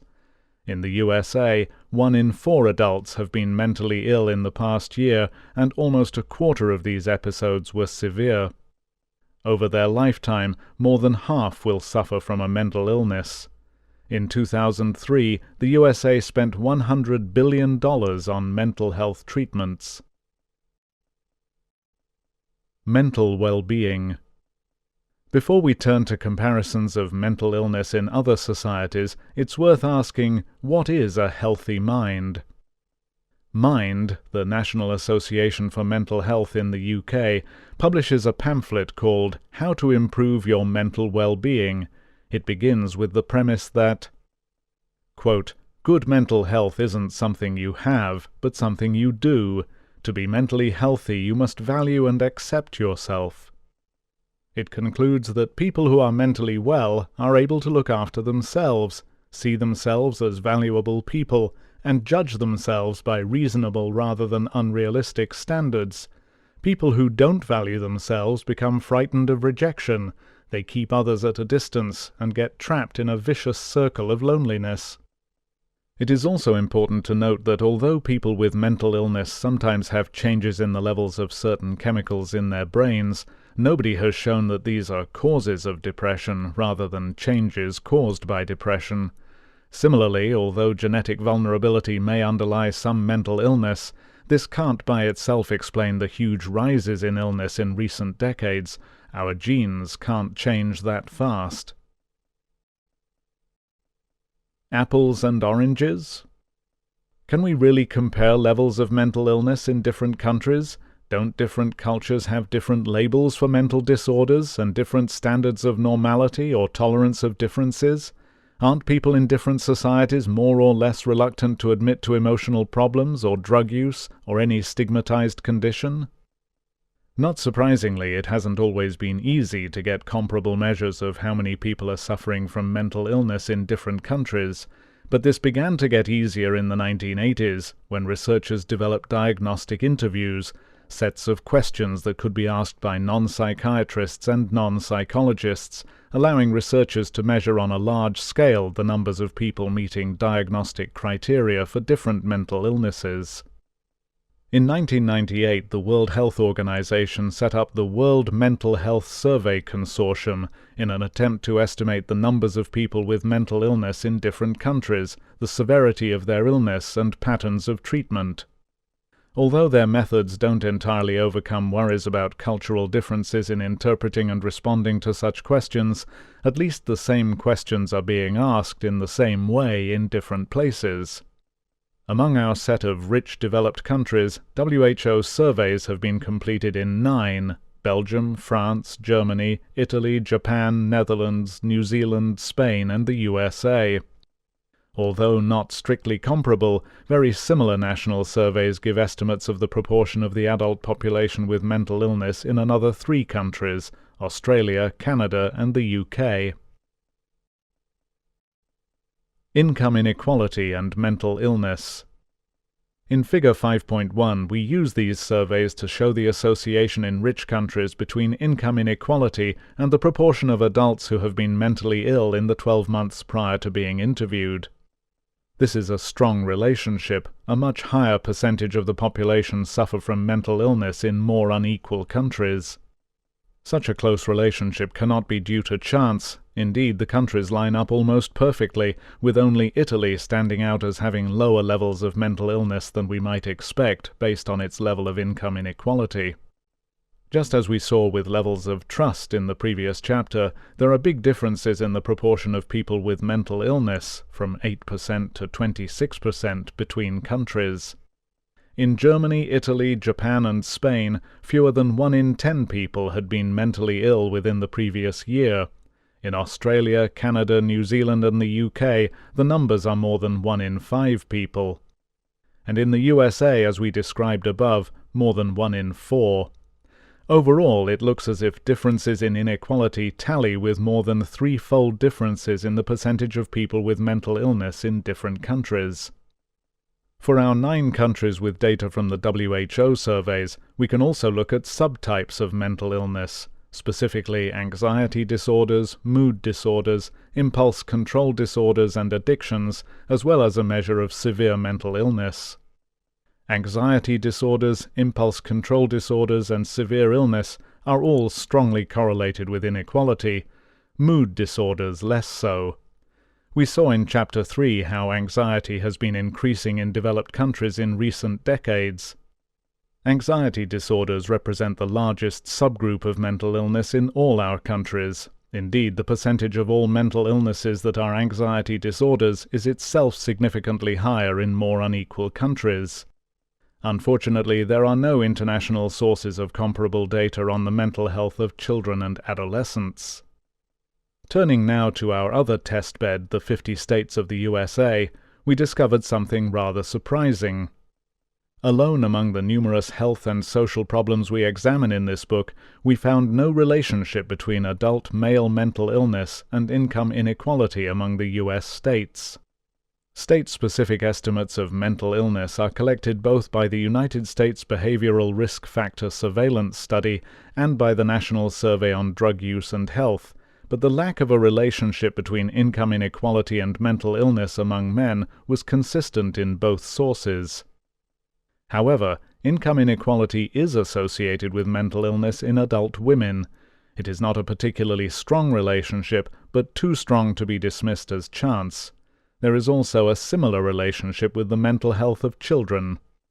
The National Survey of Children's Health provides estimates of the percentage of children in each state with moderate or severe difficulties in the area of emotions, concentration, behavior, or getting along with others. Although as for adult women, the relationship with state inequality is not particularly strong, children's mental health is significantly correlated with state levels of income inequality. There are several plausible explanations for the lack of an association between the available measures of adult mental health among men and inequality. In general, problems related to inequality have steep social gradients, becoming more common lower down the social ladder. Some indicators suggest that mental health in the USA does not show a consistent social gradient. Whether the explanation for this lies in methods of data collection, gender differences in reporting mental illness, the apparent resilience of ethnic minority populations to mental illness, see Figure 5.2, or a delay in being able to observe the effects of growing inequality, it is important to remember that from an international perspective, levels of mental illness in the USA as a whole are exactly what we would expect, given its high overall level of inequality. Clinging to the ladder. So why do more people tend to have mental health problems in more unequal places? Psychologist and journalist Oliver James uses an analogy with infectious disease to explain the link. The affluenza virus, according to James, is a set of values which increase our vulnerability to emotional distress, which he believes is more common in affluent societies. It entails placing a high value on acquiring money and possessions, looking good in the eyes of others, and wanting to be famous. These kinds of values place us at greater risk of depression, anxiety, substance abuse, and personality disorder, and are closely related to those we discussed in Chapter 3. In another recent book on the same subject, philosopher Alain de Botton describes status anxiety as a worry so pernicious as to be capable of ruining extended stretches of our lives. When we fail to maintain our position in the social hierarchy, we are condemned to consider the successful with bitterness and ourselves with shame. Economist Robert Frank observes the same phenomenon and calls it luxury fever. As inequality grows and the super-rich at the top spend more and more on luxury goods, the desire for such things cascades down the income scale, and the rest of us struggle to compete and keep up. Advertisers play on this, making us dissatisfied with what we have and encouraging invidious social comparisons. Another economist, Richard Layard, describes our addiction to income. The more we have, the more we feel we need, and the more time we spend on striving for material wealth and possessions, at the expense of our family life, relationships, and quality of life. Given the importance of social relationships for mental health, it is not surprising that societies with low levels of trust and weaker community life are also those with worse mental health. Inequality and illegal drugs. Low position in the social status hierarchy is painful to most people, so it comes as no surprise to find out that the use of illegal drugs, such as cocaine, marijuana, and heroin, is more common in more unequal societies. Internationally, the United Nations Office on Drugs and Crime publishes a World Drug Report, which contains separate data on the use of opiates, such as heroin, cocaine, cannabis, ecstasy, and amphetamines. We combined these data to form a single index, giving each drug category the same weight, so that the figures were not dominated by the use of any one drug. We use this index in Figure 5.3, which shows a strong tendency for drug use to be more common in more unequal countries. Within the United States, there is also a tendency for addiction to illegal drugs and deaths from drug overdose to be higher in more unequal states. Monkey business. The importance of social status to our mental well-being is reflected in the chemical behavior of our brains. Serotonin and dopamine are among the chemicals that play important roles in the regulation of mood. In humans, low levels of dopamine and serotonin have been linked to depression and other mental disorders. Although we must be cautious in extrapolating to humans, studies in animals show that low social status affects levels of and responses to different chemicals in the brain.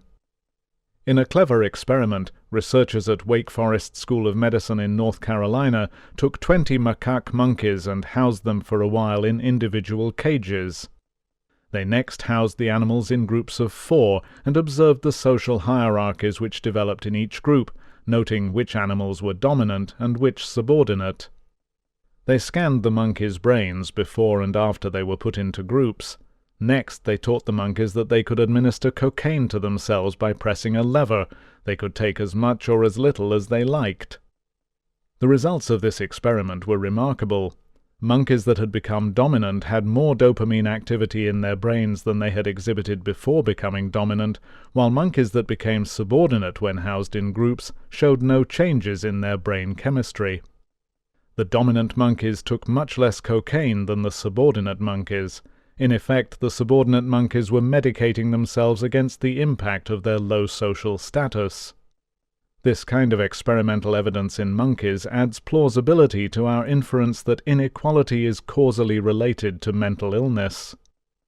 At the beginning of this chapter, we mentioned the huge number of prescriptions written for mood-altering drugs in the UK and USA. Add these to the self-medicating users of illegal drugs, and we see the pain wrought by inequality on a very large scale. 6. Physical health and life expectancy. Quote, "A sad soul can kill you quicker than a germ," unquote. John Steinbeck, Travels with Charlie. Material and psychosocial determinants of health. As societies have become richer and our circumstances have changed, so the diseases we suffer from and the most important causes of health and illness have changed. The history of public health is one of shifting ideas about the causes of disease. In the 19th century, reformers began to collect statistics which showed the burden of ill health and premature death suffered by the poor living in city slums. This led to the great reforms of the sanitary movement. Drainage and sewage systems, rubbish collection, public baths and decent housing, safer working conditions and improvements in food hygiene all brought major improvements in population health, and life expectancy lengthened as people's material standards of living advanced. As we described in Chapter 1, when infectious diseases lost their hold as the major causes of death, the industrialized world underwent a shift known as the epidemiological transition, and chronic diseases such as heart disease and cancer replaced infections as the major causes of death and poor health. During the greater part of the 20th century, the predominant approach to improving the health of populations was through lifestyle choices and risk factors to prevent these chronic conditions. Smoking, high-fat diets, exercise and alcohol were the focus of attention. But in the latter part of the 20th century, researchers began to make some surprising discoveries about the determinants of health. They had started to believe that stress was a cause of chronic disease, particularly heart disease. Heart disease was then thought of as the executive's disease, caused by the excess stress experienced by businessmen in responsible positions. The Whitehall I study, a long-term follow-up study of male civil servants, was set up in 1967 to investigate the causes of heart disease and other chronic illnesses. Researchers expected to find the highest risk of heart disease among men in the highest status jobs. Instead, they found a strong inverse association between position in the civil service hierarchy and death rates. Men in the lowest grade, messengers, doorkeepers, etc., had a death rate 3 times higher than that of men in the highest grade, administrators. Further studies in Whitehall I and a later study of civil servants, Whitehall II, which included women, have shown that low job status is not only related to a higher risk of heart disease, it is also related to some cancers, chronic lung disease, gastrointestinal disease, depression, suicide, sickness absence from work, back pain, and self-reported health. So was it low status itself that was causing worse health? Or could these relationships be explained by differences in lifestyle between civil servants in different grades? Those in lower grades were indeed more likely to be obese, to smoke, to have higher blood pressure, and to be less physically active, but these risk factors explained only 1/3 of their increased risk of deaths from heart disease. And of course, factors such as absolute poverty and unemployment cannot explain the findings, because everybody in these studies was in paid employment. Of all the factors that the Whitehall researchers have studied over the years, job stress and people's sense of control over their work seem to make the most difference. There are now numerous studies that show the same thing in different societies, and for most kinds of ill health, low social status has a clear impact on physical health, and not just for people at the very bottom of the social hierarchy. As well as highlighting the importance of social status, this is the other important message from the Whitehall studies. There is a social gradient in health running right across society, and where we are placed in relation to other people matters. Those above us have better health, those below us have worse health, from the very bottom to the very top. Understanding these health gradients means understanding why senior administrators live longer than those in professional and executive grades, as well as understanding the worse health profiles of the poor. Besides our sense of control over our lives, other factors which make a difference to our physical health include our happiness, whether we're optimistic or pessimistic, and whether we feel hostile or aggressive towards other people. Our psychological well-being has a direct impact on our health, and we're less likely to feel in control, happy, optimistic, etc. if our social status is low. It's not just our social status and psychological well-being that affects our health. The relationships we have with other people matter too. This idea goes back as far as the work on suicide by Emil Durkheim, one of the founding fathers of sociology in the late 19th century. Durkheim showed that the suicide rates of different countries and populations were related to how well people were integrated into society and whether or not societies were undergoing rapid change and turmoil. But it wasn't until the 1970s that epidemiologists began to investigate systematically how people's social networks relate to health, showing that people with fewer friends were at higher risk of death. Having friends, being married, belonging to a religious group or other association, and having people who will provide support are all protective of health. Social support and social networks have also been linked both to the incidence of cardiovascular disease and to recovery from heart attacks. In a striking experiment, researchers have also shown that people with friends are less likely to catch a cold when given the same measured exposure to the cold virus. In fact, the more friends they had, the more resistant they were. Experiments have also shown that physical wounds heal faster if people have good relationships with their intimate partners. Social status and social integration are now well established as important determinants of population health, and increasingly researchers are also recognizing that stress in early life, in the womb as well as in infancy and early childhood, has an important influence on people's health throughout their lives. Stress in early life affects physical growth, emotional, social and cognitive development, as well as later health and health behaviors. And the socioeconomic status of the families in which children live also determines their lifelong trajectories of health and development. Taken together, social status, social networks, and stress in early childhood are what researchers label psychosocial factors, and these are of increasing importance in the rich developed countries where material living standards, as we described in Chapter 1, are now high enough to have ceased to be important direct determinants of population health. This is the end of the CD. The audiobook continues on the next CD. Life is short where life is brutal. Evolutionary psychologists Margot Wilson and Martin Daly were interested in whether adopting more impulsive and risky strategies was an evolved response to more stressful circumstances in which life is likely to be shorter.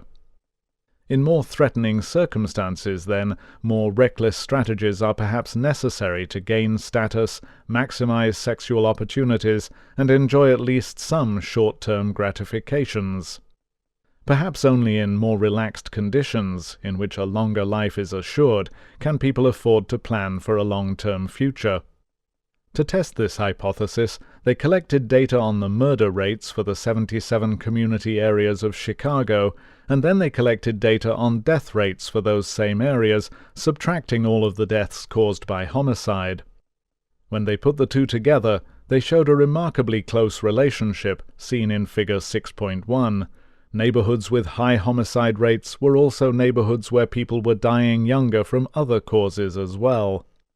Something about these neighborhoods seemed to be affecting both health and violence.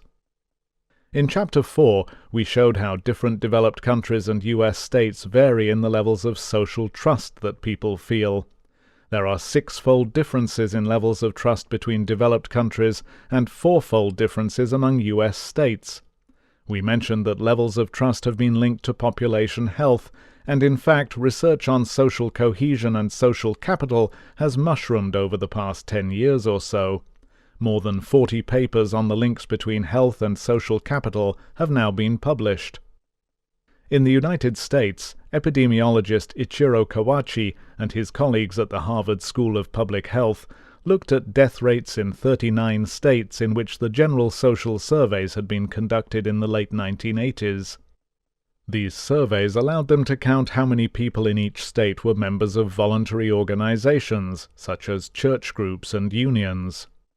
This measure of group membership turned out to be a strong predictor of deaths from all causes combined, as well as deaths from coronary heart disease, cancers, and infant deaths. The higher the group membership, the lower the death rate. Robert Putnam looked at social capital in relation to an index of health and healthcare for the U.S. states. This index included information on such things as the percentage of babies born with low birth weight, the percentage of mothers receiving antenatal care, many different death rates, expenditure on health care, the number of people with AIDS and cancer, immunization rates, use of car safety belts, and numbers of hospital beds, among other factors. The health index was closely linked to social capital. States such as Minnesota and Vermont had high levels of social capital and scored high on the health index. States such as Louisiana and Nevada scored badly on both. Clearly, it's not just our individual social status that matters for health. The social connections between us matter too. Health and wealth. Let's consider the health of two babies born into two different societies. Baby A is born in one of the richest countries in the world, the USA, home to more than half of the world's billionaires. It is a country that spends somewhere between 40 and 50% of the world's total spending on health care, although it contains less than 5% of the world's population. Spending on drug treatments and high-tech scanning equipment is particularly high. Doctors in this country earn almost twice as much as doctors elsewhere, and medical care is often described as the best in the world. Baby B is born in one of the poorer of the Western democracies, Greece, where average income is not much more than half that of the USA. Whereas America spends more than $6,000 per person per year on health care, Greece spends less than $3,000. This is in real terms, after taking into account the different costs of medical care. And Greece has 6 times fewer high-tech scanners per person than the USA. Surely Baby B's chances of a long and healthy life are worse than Baby A's. In fact, Baby A, born in the USA, has a life expectancy of 1.2 years less than Baby B, born in Greece. And Baby A has a 40% higher risk of dying in the first year after birth than Baby B.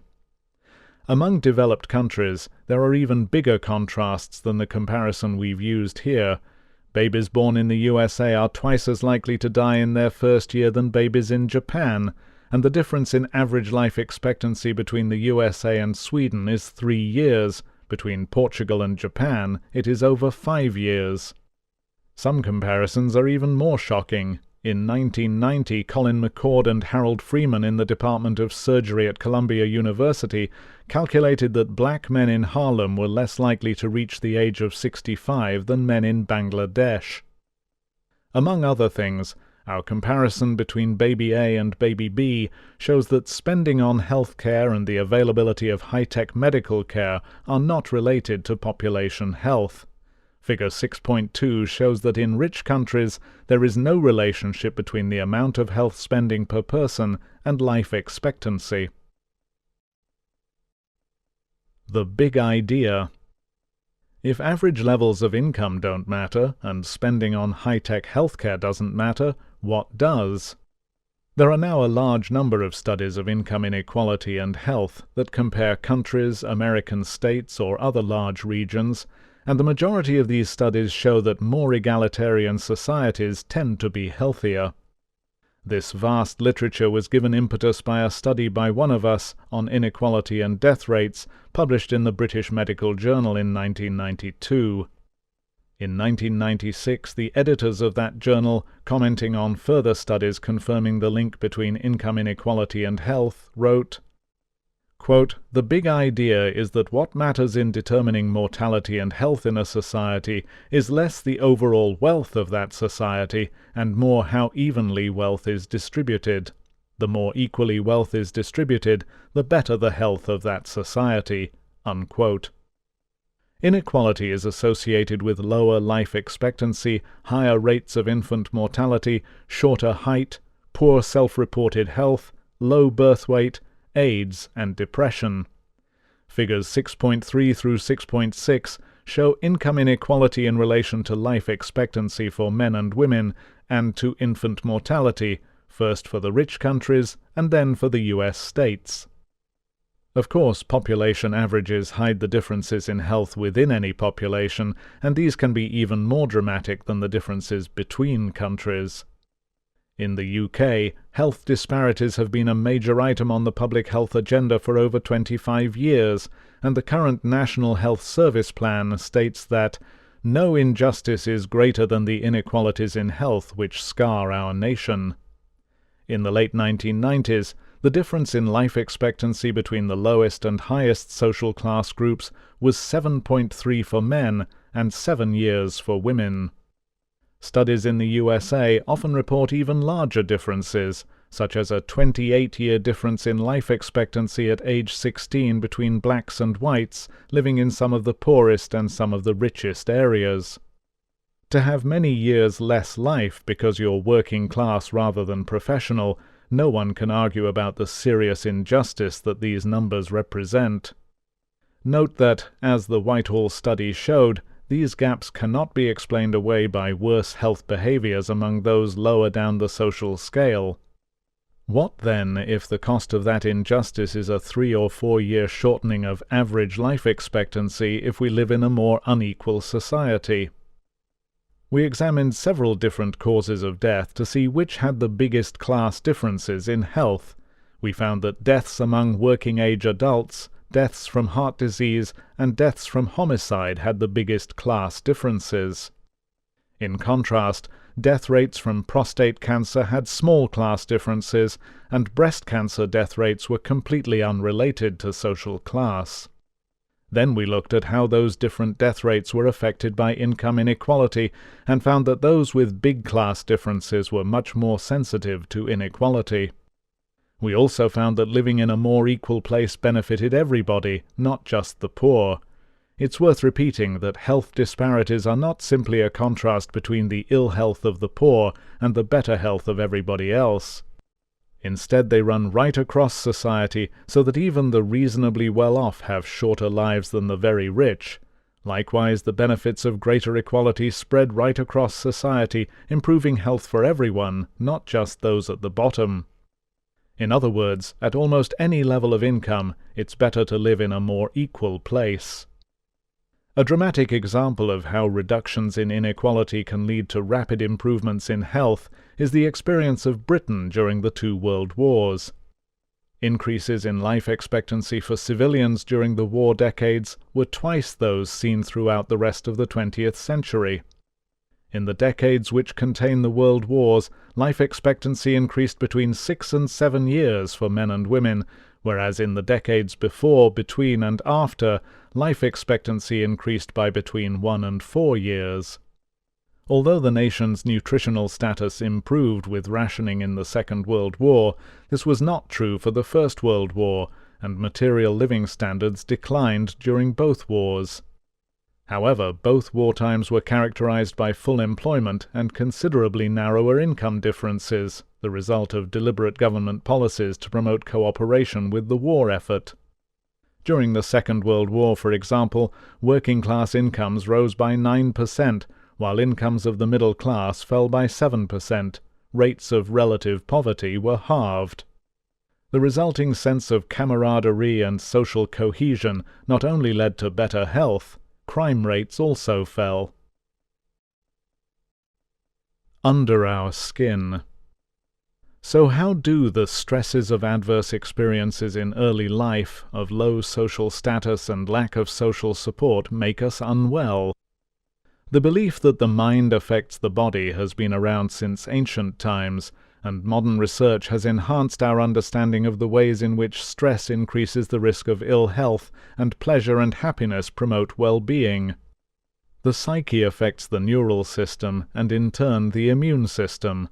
When we're stressed or depressed or feeling hostile, we are far more likely to develop a host of bodily ills, including heart disease, infections, and more rapid aging. Stress disrupts our body's balance, interferes with what biologists call homeostasis, the state we're in when everything is running smoothly and all our physiological processes are normal. When we experience some kind of acute stress and experience something traumatic, our bodies go into the fight-or-flight response. Energy stores are released, our blood vessels constrict, clotting factors are released into the bloodstream anticipating injury, and the heart and lungs work harder. Our senses and memory are enhanced, and our immune system perks up.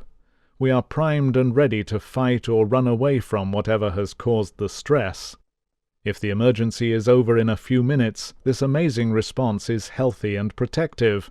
But when we go on worrying for weeks or months and stress becomes chronic, then our bodies are in a constant state of anticipation of some challenge or threat, and all those fight-or-flight responses become damaging. Chronic mobilization of energy in the form of glucose into the bloodstream can lead us to put on weight in the wrong places, central obesity, and even to diabetes. Chronic constriction of blood vessels and raised levels of blood clotting factors can lead to hypertension and heart disease.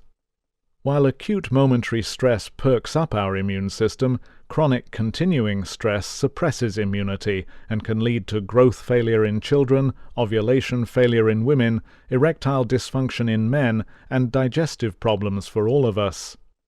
Neurons in some areas of the brain are damaged and cognitive function declines. We have trouble sleeping. Chronic stress wears us down and wears us out. In this chapter we've shown that there is a strong relationship between inequality and many different health outcomes, with a consistent picture in the USA and developed countries. Our belief that this is a causal relationship is enhanced by the coherent picture that emerges from research on the psychosocial determinants of health and the social gradients in health in developed countries. Position in society matters, for health and alternative explanations, such as higher rates of smoking among the poor, don't account for these gradients. There are now a number of studies showing that income inequality affects health, even after adjusting for people's individual incomes. The dramatic changes in income differences in Britain during the 2 world wars were followed by rapid improvements in life expectancy. Similarly, in Japan, the influence of the post-Second World War Allied occupation on demilitarization, democracy, and redistribution of wealth and power led to an egalitarian economy and unrivaled improvements in population health. In contrast, Russia has experienced dramatic decreases in life expectancy since the early 1990s, as it moved from a centrally planned to a market economy accompanied by a rapid rise in income inequality. The biology of chronic stress is a plausible pathway which helps us to understand why unequal societies are almost always unhealthy societies. 7. Obesity, wider income gaps, wider wastes. Quote, "Food is the most primitive form of comfort," unquote. Sheila Graham. Obesity is increasing rapidly throughout the developed world. In some countries, rates have doubled in just a few years. Obesity is measured by body mass index, BMI, to take height into account and avoid labeling people as overweight just because they are tall. Authors note, BMI equals weight in kilograms divided by height in meters squared.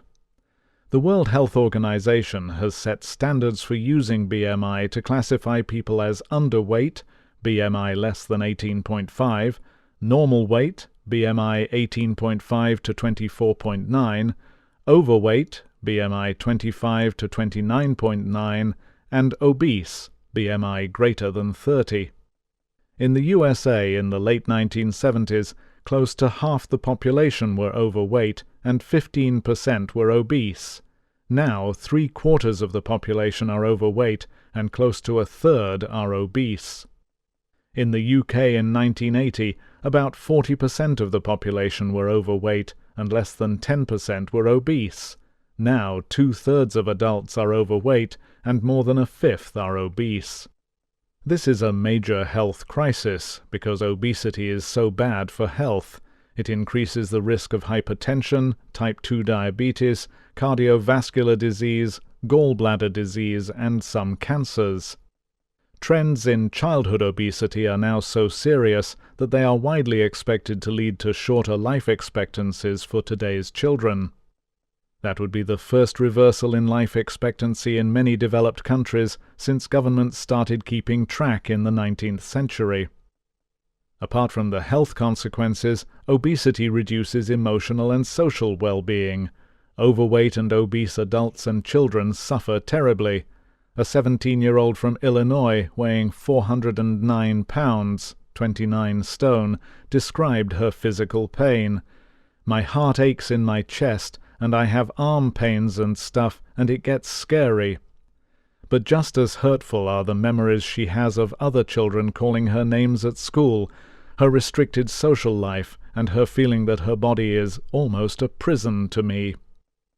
Britain's tabloid newspaper The Sun featured 3 obese children in the spring of 2007. The youngest, a boy aged 8, weighed 218 pounds, 15.5 stone, and was being bullied at school when he attended. His weight was so great that he often missed school due to his difficulties in walking there and back, and was exempt from wearing school uniform because none was available to fit him. His elder sister, aged 9, weighed 196 pounds, 14 stone, and was also being bullied and teased by both children and adults. She said she found it hard to breathe sometimes, and did not like having to wear ugly clothes, and being unable to fit on the rides at amusement parks. Heaviest was the oldest boy, who at the age of 12 weighed 280 pounds, 20 stone. He was desperately unhappy, expelled from 2 schools and suspended from a 3rd for lashing out at children who called him names. The obesogenic environment. Many people believe that obesity is genetically determined, and genes do undoubtedly play a role in how susceptible different individuals are to becoming overweight. But the sudden rapid increase in obesity in many societies cannot be explained by genetic factors. The obesity epidemic is caused by changes in how we live. People often point to the changes in cost, ease of preparation, and availability of energy-dense foods, to the spread of fast food restaurants, the development of the microwave, and the decline in cooking skills.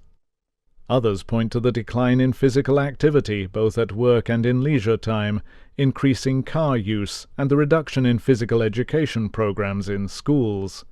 Modern life, it seems, conspires to make us fat. If there was no more to it than that, then we might expect to see more obesity among richer people who are able to buy more food, more cars, etc., and high levels of obesity in all wealthy societies. But this is not what happens. During the epidemiological transition, which we discussed in chapters 1 and 6, in which chronic diseases replaced infectious diseases as the leading causes of death, obesity changed its social distribution. In the past, the rich were fat and the poor were thin, but in developed countries these patterns are now reversed.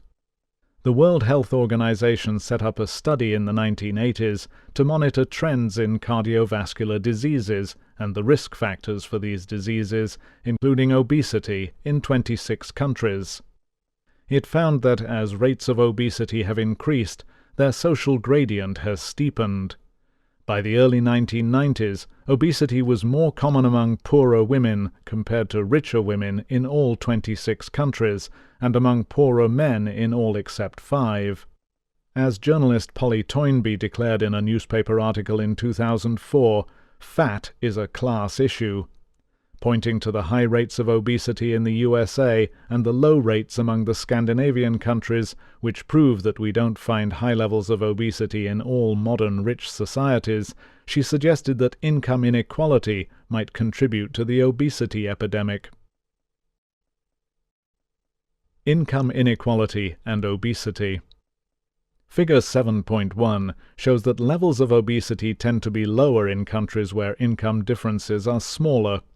The data on obesity come from the International Obesity Task Force and show the proportion of the adult population, both men and women, who are obese, a body mass index BMI of more than 30. The differences between countries are large. In the USA, just over 30% of adults are obese, a level more than 12 times higher than Japan, where only 2.4% of adults are obese. Because these figures are for BMI, not just weight, they're not due to differences in average height. The same pattern can be seen internationally for children, figure 7.2. Our figures on the percentage of young people aged 13 and 15 who are overweight, reported in the 2007 UNICEF report on child well-being, came originally from the World Health Organization's Health Behavior in School-Aged Children survey. There are no data for Australia, New Zealand or Japan from this survey, but the relationship with inequality is still strong enough to be sure it is not due to chance. The differences between countries are smaller for overweight children than for adult obesity. In the country with the lowest level, the Netherlands, 7.6% of children aged 13 and 15 are overweight, which is one-third the rate in the USA, where 25.1% are overweight. As these figures are based on children reporting their weight and height rather than being measured, the true prevalence of overweight is probably higher in all countries, but that shouldn't make much difference to how they are related to inequality. Within the USA, there are no states with levels of adult obesity lower than 20%. Colorado has the lowest obesity prevalence at 21.5% compared to 34% in Texas, which has the highest. Authors note, the data on adult obesity within the USA were made available to us by Professor Majid Ezati from Harvard University School of Public Health. Professor Ezati bases his calculations of the prevalence of obesity in each state on actual measures of height and weight. But the relationship with inequality is still strong enough for us to be confident it isn't due to chance. Other researchers have found similar relationships. One study found that higher state income inequality was associated with abdominal weight gain in men. Others have found that income inequality increases the risk of inactive lifestyles. Overweight among the poor seems to be particularly strongly associated with income inequality. For children in the USA, we obtained data from the National Survey of Children's Health, figure 7.4. Just as for the international figures for children, these data are for overweight rather than obese children aged 10 through 17 years. The child's height and weight are reported by the parent or the adult who knows the child best. The relationship with inequality is even stronger for children than for adults. Eating for comfort. The pathways linking income inequality to obesity are likely to include calorie intake and physical activity. Indeed, our own research has shown that per capita calorie intake is higher in more unequal countries. This explained part of the relationship between inequality and obesity, but less for women than for men. Other researchers have shown that income inequality in U.S. states is related to physical inactivity. It seems that people in more unequal societies are eating more and exercising less. But in studies in Australia, the UK and Sweden, the amount that people eat and the amount of exercise they do fails to fully account for social class differences in weight gain and obesity. Calorie intake and exercise are only part of the story. People with a long history of stress seem to respond to food in different ways from people who are not stressed. Their bodies respond by depositing fat, particularly round the middle, in the abdomen, rather than lower down on hips and thighs.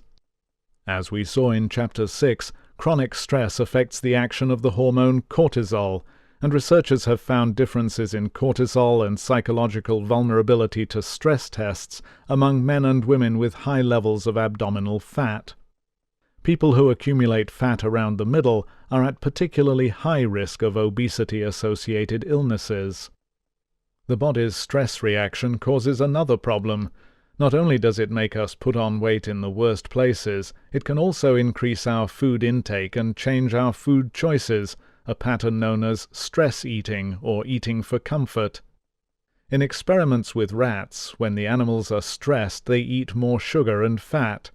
People who are chronically stressed tend either to overeat and gain weight or undereat and lose weight. In a study in Finland, people whose eating was driven by stress ate sausages, hamburgers, pizza, and chocolate, and drank more alcohol than other people. Scientists are starting to understand how comfort eating may be a way we cope with particular changes in our physiology when we are chronically stressed, changes that go with feelings of anxiety. The 3 obese children featured in the Sun newspaper whom we described earlier all seem to have turned to comfort eating to deal with family breakups. The 9-year-old girl said, "Chocolate is the only thing I'm interested in. It's the only thing I live for. When I'm sad and worried, I just eat." Her older brother gained 210 pounds, 15 stone, in 5 years after his parents divorced. A number of years ago, the Wall Street Journal ran a series, Deadly Diet, on the nutrition problems of America's inner cities. Among the overweight people they interviewed was a 13-year-old girl living in a violent housing project estate who said that food and TV were a way of calming her nerves.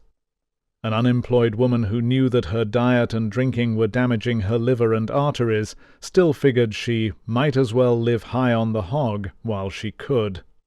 A grandmother bringing up her grandchildren because of her daughter's addiction to crack cocaine said, quote, "Before I was so upset that my daughter was on this crack, I couldn't eat. I turned to Pepsi. It was like a drug for me. I couldn't function without it. I used to wake up with a Pepsi in my hand.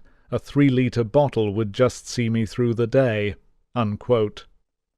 Recent research suggests that food stimulates the brains of chronic overeaters in just the same ways that drugs stimulate the brains of addicts.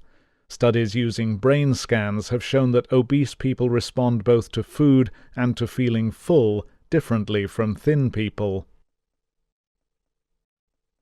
Eating or not for status. But food choices and diets aren't just dictated by the way we feel, they're also patterned by social factors. We make food choices for complicated cultural reasons. Sometimes we like foods we grew up eating, which represent home to us. Sometimes we want foods that represent a lifestyle we're trying to achieve. We offer food to other people to show that we love them, or to show that we're sophisticated, or that we can afford to be generous. Food has probably always played this role. It's the necessary component of the feast, with all of its social meanings. But now, with the easy availability of cheap, energy-dense foods, whatever social benefits might come from frequent feasting, they are, so to speak, outweighed by the drawbacks. In the Wall Street Journal's Deadly Diet series, a recent immigrant from Puerto Rico describes how her family used to live on an unchanging diet of rice, beans, vegetables, pork, and dried fish. Since moving to Chicago, they have enjoyed fizzy drinks, pizza, hamburgers, sugared breakfast cereals, hot dogs, and ice cream. "I can't afford to buy the children expensive shoes or dresses, but food is easier, so I let them eat whatever they want. Most of all, the family enjoy going to fast food restaurants and eat out twice a month, although the children would like to go more often. We feel good when we go to those places. We feel like we're Americans, that we're here and we belong here." A 17-year-old in New Jersey described how being able to buy fast food proves your financial status, shows that you have money in your pocket and are not having to wait for the welfare check at the end of the month. A 37-year-old man said he spent half his wages on fast food. On the day he was interviewed, he had been to McDonald's 3 times and was planning to go to Kentucky Fried Chicken and a Chinese takeout shop before the day was out. But the fast food restaurants had a meaning for him that went well beyond the cheap food. Despite working, he was homeless, and they had become his sanctuary. Quote, "He has no home of his own and shuttles between his aunt's place in Brooklyn and a friend's apartment in a Harlem housing project estate. The atmosphere makes me feel comfortable and relaxed, and you don't have to rush," he says as he admires the hamburger restaurant's shiny floors and the picture of George Washington Carver, a famous 19th-century black American, on a wall. Lulled by the soft piped-in music, he nods off for a moment and then adds, "Ain't no hip-hop, ain't no profanity. The picture, the plants, The way people keep things neat here, it makes you feel like you're in civilization." Unquote. A member of a Hispanic street gang eats all his meals at fast food restaurants, boasting that he hasn't eaten a meal at home since he was 16. Quote, "Kids here don't want to eat their mother's food. Everyone is tired of their mother's food, rice and beans over and over. I wanted to live the life of a man. Fast food gets you status and respect." Fat is a feminine issue? Our own work, like the studies of other researchers, shows that the relation between income inequality and obesity is stronger for women than for men. In the World Health Organization's study in 26 countries, the social gradient in obesity is seen more consistently and tends to be steeper for women than for men. In the 2003 Health Survey for England, the positive association between low socioeconomic status and obesity is very clear for women, but among men there is no association. It might be that these patterns result from obesity having a stronger negative effect on social mobility for women than for men. Maybe obese young women suffer more discrimination in labor markets and the marriage market than obese young men. Or maybe low social status is more of a risk factor for obesity in women than in men. 2 studies within British birth cohorts offer some clues. These studies are surveys of large samples of people born at the same time and followed from birth. A study of people born in 1946 found that upwardly mobile men and women were less likely to be obese than those whose social class didn't change between childhood and adulthood. In the 1970 cohort, obese women but not men were more likely never to have had gainful employment and not to have a partner. In the USA and in Britain, female obesity in adolescence has been linked to lower earnings in adulthood. Although not limited to women, a recent survey of more than 2,000 human resource professionals found that 93% would favor a normal weight job applicant over an equally qualified overweight candidate. Nearly 50% of these professionals felt that overweight people were less productive. Almost 33% felt that obesity was a valid reason not to hire somebody. And 40% felt that overweight people lacked self-discipline. Although being overweight clearly hampers social mobility, our own analysis of trends within women born in Britain in 1970 suggests that this doesn't explain the social gradient in obesity among women, and even in middle age, low social class is linked to weight gain. You can never be too rich or too thin. Social class differences in the importance of body size and in the body image towards which women aspire also seem to contribute to the social gradient in obesity. In the past, women with voluptuous bodies were much admired, but in many modern, richer cultures, being thin signals high social class and attractiveness. British women in higher social classes are more likely to monitor their weight and to be dieting than women in lower social class groups, and are also more dissatisfied with their bodies. Women who move down the social scale seem to place less emphasis on thinness and are more satisfied with their bodies. Changes in marital status also play a role. In a US study, women who married gained more weight than women who remained single or women who divorced or separated. And not all women want to be thin. For example, in inner-city African American communities, thinness can be associated with an image of poverty, hunger, and being on welfare, as well as AIDS and drug addiction. As one 19-year-old woman put it, quote, "I've been a voluptuous female all my life. If I start losing a lot of weight, people will think I'm on drugs. In the ghetto, you just can't afford to look too thin." Unquote. Her words are a reminder of the ways in which social class is related to being overweight in the developing world, where only the affluent can afford to be fat. In wealthy countries, it looks as if women in higher social classes are more likely to have aspirations to thinness and be more able to achieve them. But while women's body weight may be most affected by social factors, men are certainly not immune. A recent 12-year study of working-age men in the USA found that if they became unemployed, they gained weight. When their annual income dropped, they gained on average 5.5 pounds. The thrifty phenotype. One additional idea that suggests a causal link between higher levels of income inequality in a society and higher body weights is known as the thrifty phenotype hypothesis. Put simply, this theory suggests that when a pregnant woman is stressed, the development of her unborn child is modified to prepare it for life in a stressful environment. It isn't yet clear whether stress hormones themselves do the damage, or whether stressed fetuses are less well nourished, or both things happen, but these thrifty phenotype babies have a lower birth weight and a lower metabolic rate. In other words, they are adapted for an environment where food is scarce, they are small and need less food.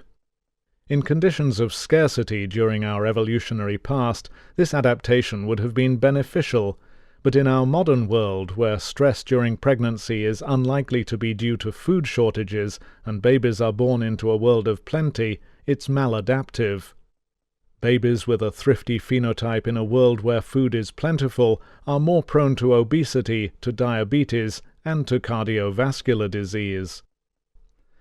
As this book shows, societies with higher levels of income inequality have higher levels of mistrust, illness, status insecurity, violence, and other stressors, so the thrifty phenotype may well be contributing to the high prevalence of obesity in them.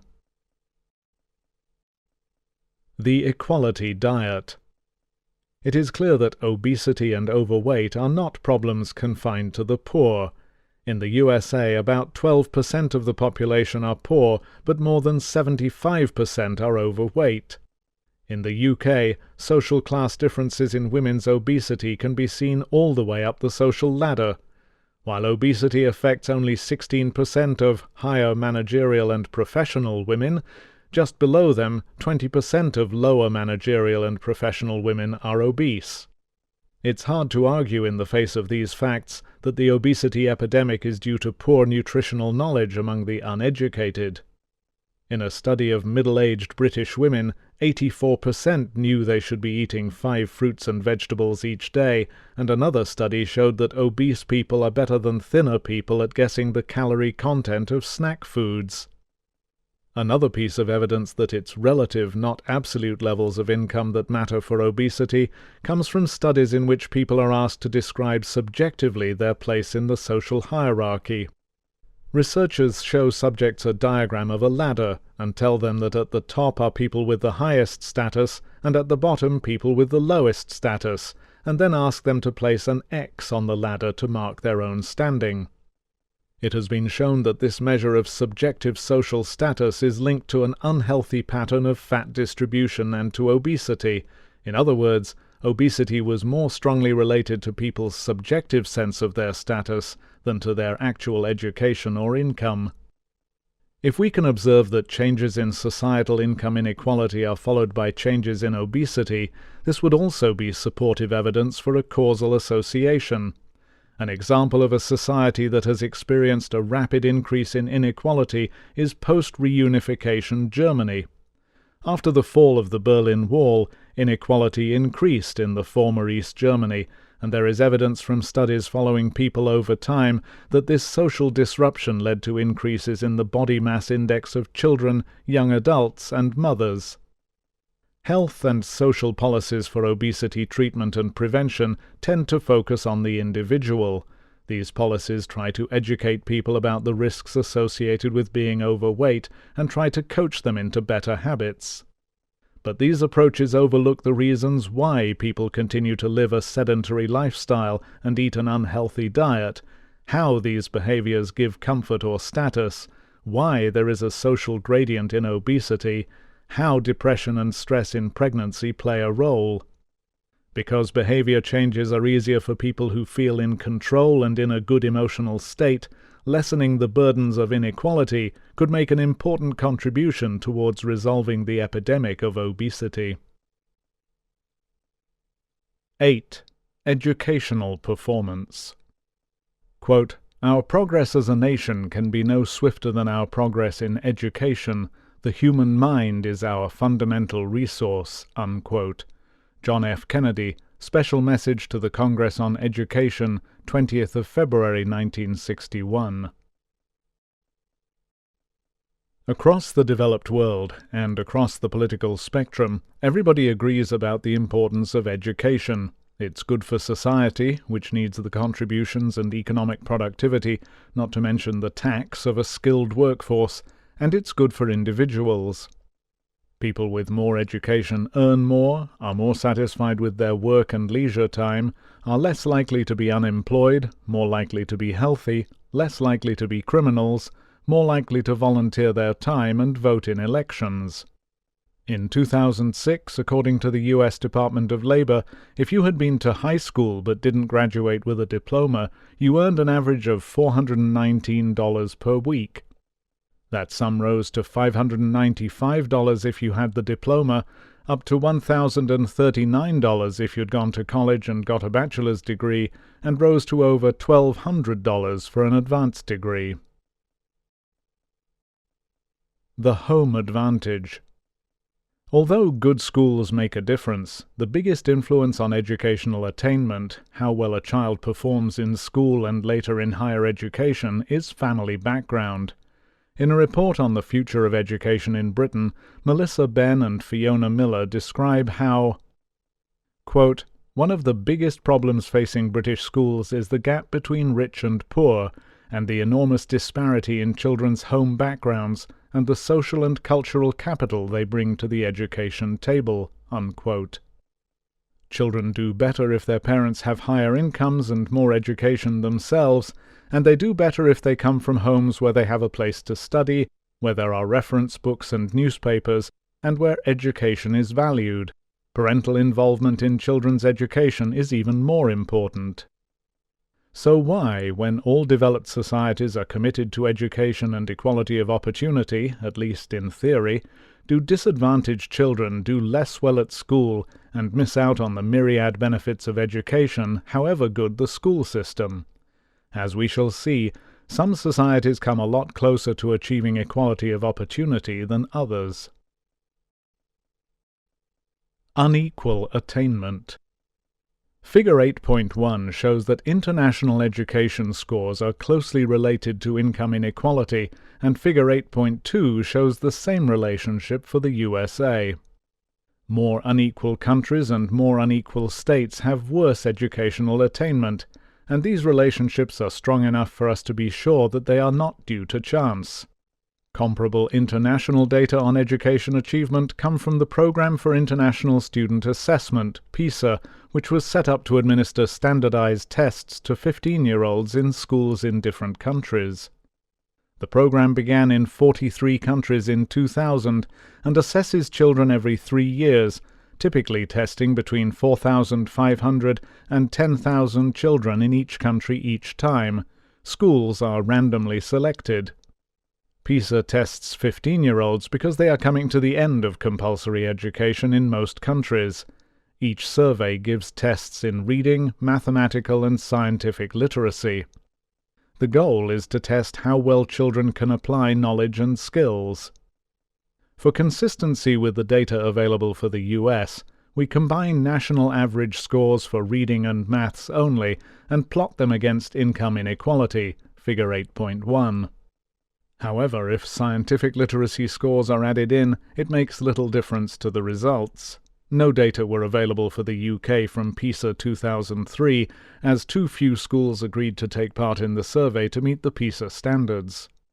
The same strong international relationship with income inequality has been shown for adult literacy scores as well, using data from the International Adult Literacy Survey. To examine the same relationship among the 50 states of the USA, we combined maths and reading performance scores for 8th graders, aged around 14 years old, from the U.S. Department of Education, National Center for Education Statistics for 2003, Figure 8.2. The scores are significantly lower in states with wider income differences. As a further test, we looked at the proportion of children dropping out of high school in the USA. As Figure 8.3 shows, children are much more likely to drop out of school in more unequal states. The states with the lowest dropout rates are Alaska, Wyoming, Utah, Minnesota, and New Hampshire, with dropout rates around 12%. In 3 states, Mississippi, Louisiana, and Kentucky, more than a quarter of children drop out of high school with no educational qualifications. You might think that this striking association is due to absolute poverty, that kids drop out of high school more frequently in poor states so that they can start earning sooner and contribute to the family budget.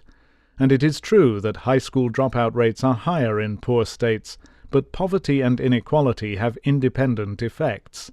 Poverty does not explain the inequality effect.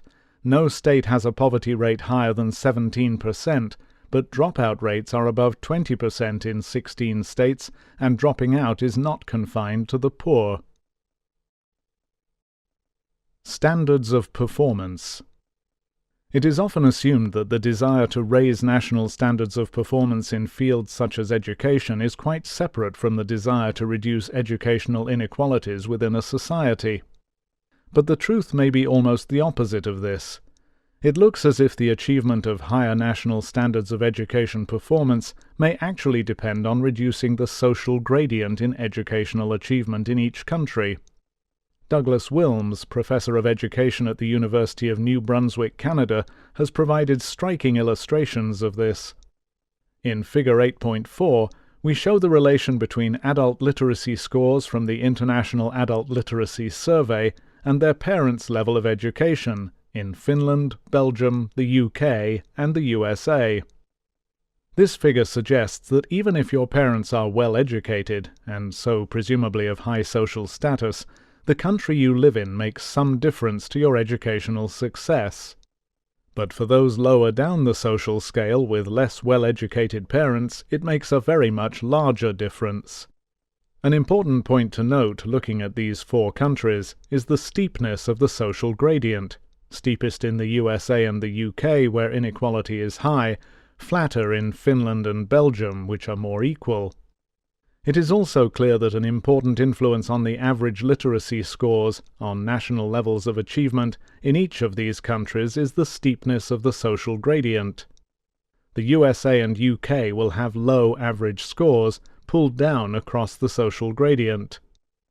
Wilms has demonstrated that the pattern we've shown in Figure 8.4 holds more widely, internationally among 12 developed countries as well as among Canadian provinces and the states of the USA.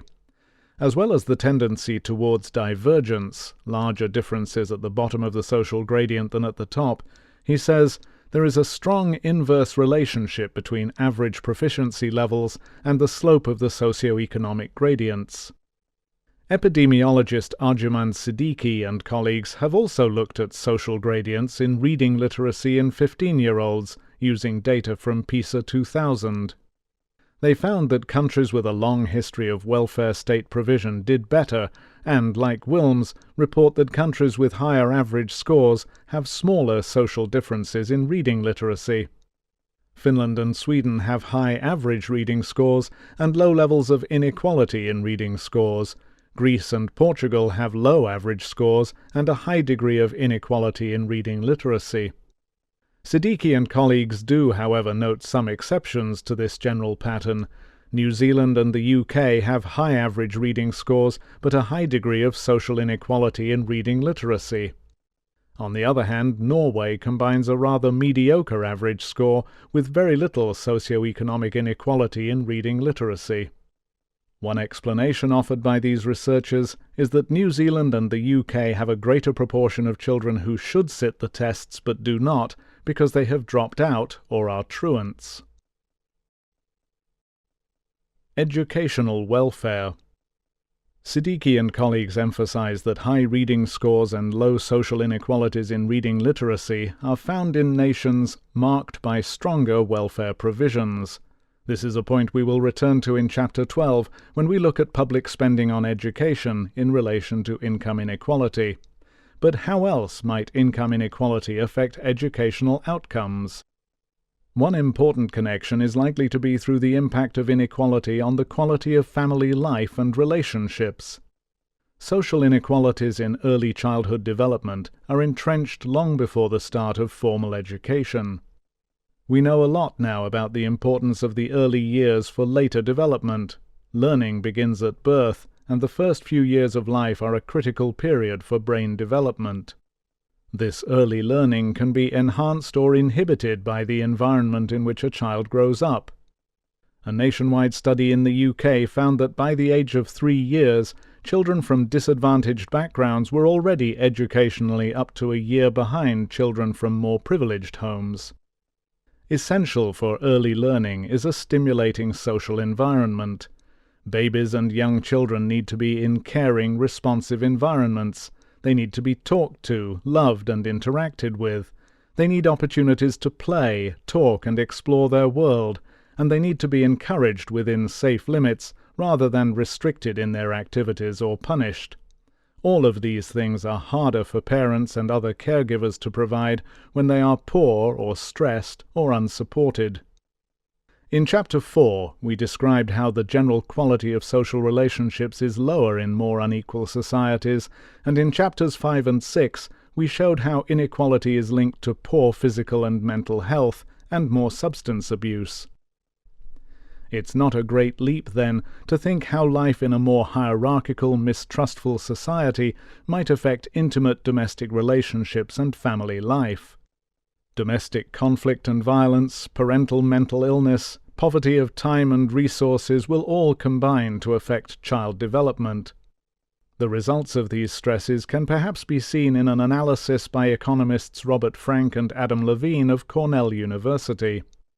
They showed that in the United States, counties that had the largest increases in income inequality were the same counties that experienced the largest rises in divorce rates. Children living in low-income families experience more family conflict and disruption and are more likely to witness or experience violence, as well as to be living in more crowded, noisy, and substandard housing. The quality of the home environment is directly related to income.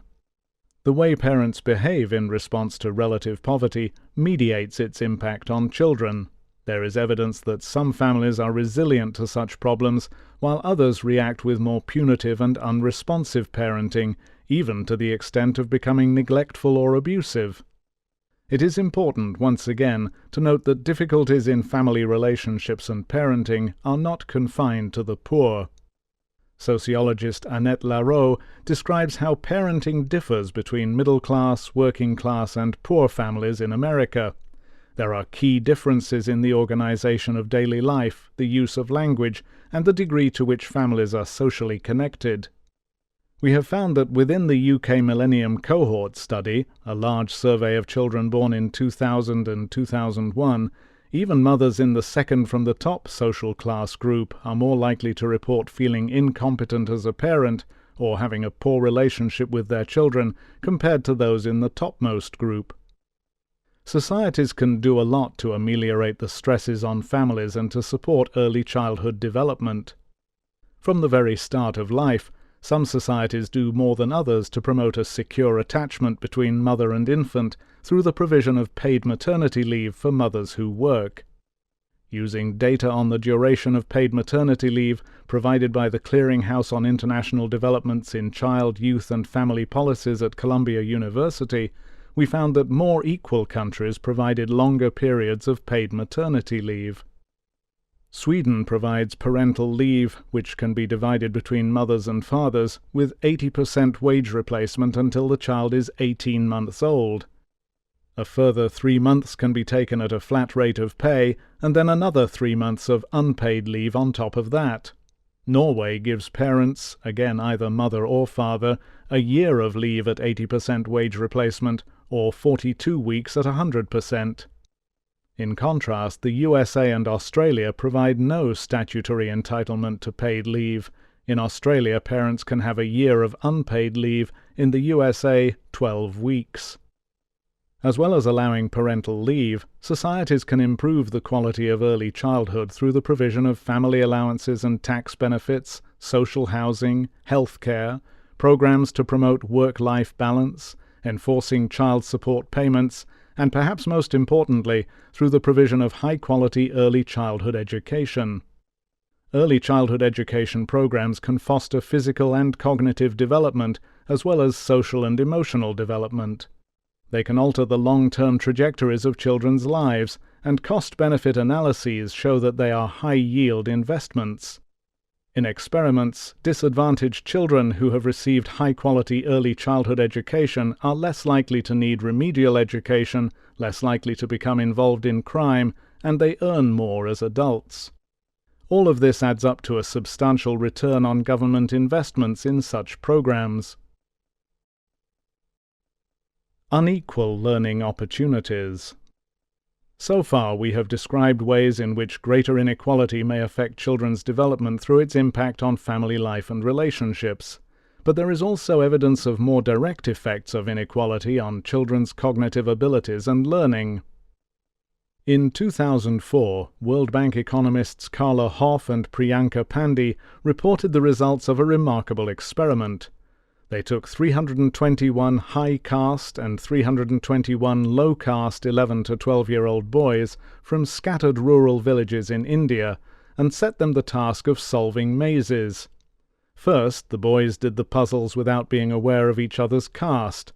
Under this condition, the low-caste boys did just as well with the mazes as the high-caste boys, indeed, slightly better. Then the experiment was repeated, but this time each boy was asked to confirm an announcement of his name, village, father's and grandfather's names, and caste. After this public announcement of caste, the boys did more mazes, and this time there was a large caste gap in how well they did. The performance of the low-caste boys dropped significantly, figure 8.5. This is striking evidence that performance and behavior in an educational task can be profoundly affected by the way we feel we are seen and judged by others. When we expect to be viewed as inferior, our abilities seem to be diminished. The same phenomenon has been demonstrated in experiments with white and black high school students in America, most convincingly by social psychologists Claude Steele at Stanford University and Joshua Aronson at New York University. In one study, they administered a standardized test used for college students' admission to graduate programs. In one condition, the students were told that the test was a measure of ability. In a second condition, the students were told that the test was not a measure of ability. The white students performed equally under both conditions, but the black students performed much worse when they thought their ability was being judged. Steele and Aronson labeled this effect stereotype threat, and it's now been shown that it is a general effect which applies to sex differences as well as racial and ethnic differences. Despite the work we mentioned on social anxiety and the effects of being judged negatively which we discussed in Chapter 3, it is perhaps surprising how easily stereotypes and stereotype threats are established, even in artificial conditions. Jane Elliott, an American schoolteacher, conducted an experiment with her students in 1968 in an effort to teach them about racial inequality and injustice. She told them that scientists had shown that people with blue eyes were more intelligent and more likely to succeed than people with brown eyes, who were lazy and stupid. She divided her class into blue-eyed and brown-eyed groups and gave the blue-eyed group extra privileges, praise, and attention. The blue-eyed group quickly asserted its superiority over the brown-eyed children, treating them contemptuously, and their school performance improved. The brown-eyed group just as quickly adopted a submissive timidity, and their marks declined. After a few days, Elliott told the children she had got the information mixed up, and that actually it was brown eyes that indicated superiority. The classroom situation rapidly reversed. New developments in neurology provide biological explanations for how our learning is affected by our feelings. We learn best in stimulating environments when we feel sure we can succeed. When we feel happy or confident, our brains benefit from the release of dopamine, the reward chemical, which also helps with memory, attention, and problem-solving. We also benefit from serotonin, which improves mood, and from adrenaline, which helps us to perform at our best. When we feel threatened, helpless, and stressed, our bodies are flooded by the hormone cortisol, which inhibits our thinking and memory. So inequalities of the kind we have been describing in this chapter, in society and in our schools, have a direct and demonstrable effect on our brains, on our learning and educational achievement. Different strokes for different folks. Another way in which inequality directly affects educational achievement is through its impact on the aspirations, norms, and values of people who find themselves lower down the social hierarchy. While education is viewed by the middle class and by teachers and policymakers as the way upwards and outwards for the poor and working class, these values are not always subscribed to by the poor and working class themselves. In her 2006 book Educational Failure and Working Class White Children in Britain, anthropologist Gillian Evans describes the working-class culture of Bermondsey in East London. She shows how the kinds of activities expected of children in schools fit with the way middle-class parents expect their children to play and interact at home, but clash with the way in which working-class families care for and interact with their children. To a degree, working-class people resist the imposition of education and middle-class values, because becoming educated would require them to give up ways of being that they value. One woman tells Evans that being common means knowing how to have a good laugh 'cause you're not stuck up.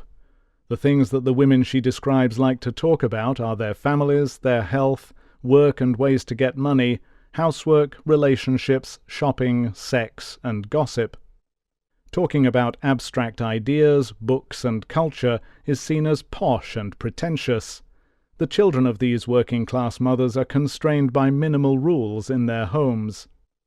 Evans describes children who are allowed to eat and drink what they like when they like, to smoke at home, to do homework or not as they please. If they want to learn, they will. If they don't, they won't, and that's that. Of course, these families want the best for their children, but that best isn't always education, education, education. That poor and working-class children resist formal education and middle-class values does not, of course, mean that they have no aspirations or ambitions. In fact, when we first looked at data on children's aspirations from a UNICEF report on childhood well-being, we were surprised at its relationship to income inequality, figure 8.6. More children reported low aspirations in more equal countries. In unequal countries, children were more likely to have high aspirations. Some of this may be accounted for by the fact that in more equal societies, less skilled work may be less stigmatized in comparison to more unequal societies where career choices are dominated by rather starstruck ideas of financial success and images of glamour and celebrity. In more unequal countries, we found a larger gap between aspirations and actual opportunities and expectations. If we compare figure 8.1 on maths and reading scores in different countries to figure 8.6, it is clear that aspirations are higher in countries where educational achievement is lower. More children might be aspiring to higher status jobs, but fewer of them will be qualified to get them. If inequality leads to unrealistic hopes, it must also lead to disappointment. Gillian Evans quotes a teacher at an inner-city primary school who summed up the corrosive effect of inequality on children. Quote, "These kids don't know they're working class. They won't know that until they leave school and realize that the dreams they've nurtured through childhood can't come true." Unquote. In the next 2 chapters we'll show how young women and young men in more unequal societies respond to their low social status, and in Chapter 12 we'll return to the theme of education and life chances when we examine the impact of inequality on social mobility. 9. Teenage births. Recycling deprivation. Quote, "Just saying no prevents teenage pregnancy the way have a nice day cures chronic depression." Unquote. Faye Wattleton, Conference Speech, Seattle, 1988. In the summer of 2005, 3 sisters hit the headlines of Britain's tabloid newspapers. All 3 were teenage mothers. The youngest was the first of the girls to become pregnant and had her baby at the age of 12. "We were in bed at my mum's house messing around and sex just sort of happened," she said. I didn't tell anyone because I was too scared and didn't know what to do. I wish it had happened to someone else." Soon after, the next older sister had a baby at age 14. "It was just one of those things. I thought it would never happen to me," she said. "At first I wanted an abortion because I didn't want to be like my sister, but I couldn't go through with it." The oldest sister, the last of the girls to find out she was pregnant, gave birth aged 16. Unlike her sisters, she seemed to welcome motherhood. "I left school as I wasn't really interested," she admitted. "All my friends were having babies and I wanted to be a mum too."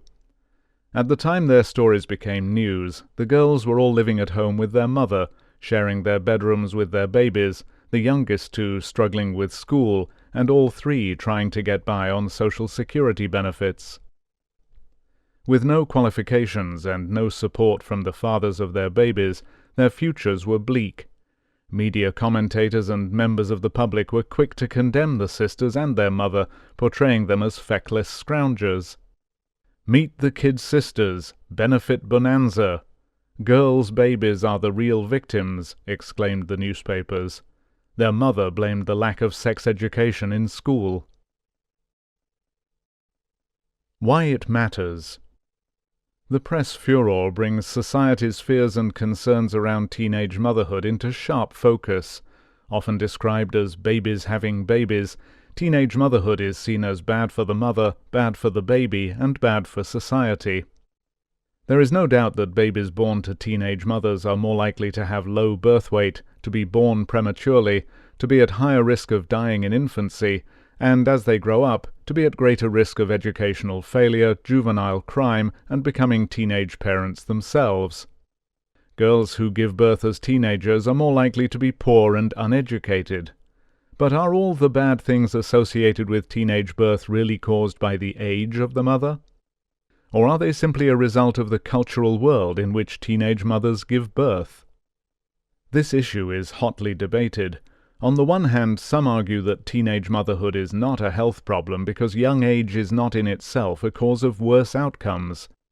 In fact, among poor African Americans, cumulative exposure to poverty and stress across their lifetimes compromises their health to such an extent that their babies do better if these women have their children at a young age. This idea is known as weathering, and suggests that for poor and disadvantaged women, postponing pregnancy until later ages doesn't actually mean that they have healthier babies. Others have shown that the children of teenage mothers are more likely to end up excluded from mainstream society, with worse physical and emotional health and more deprivation. This is true even after taking account of other childhood circumstances, such as social class, education, whether the parents were married or not, the parents' personalities, and so on.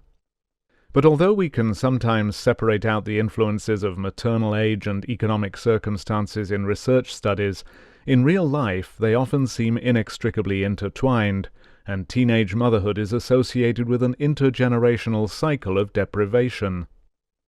But how exactly are young women's individual experiences and choices, their personal choices about sleeping with their boyfriends, choices around contraception and abortion, choices about qualifications and careers, shaped by the society they live in? Like the issues discussed in earlier chapters, the teenage birth rate is strongly related to relative deprivation and to inequality. This is the end of the CD. The audiobook continues on the next CD.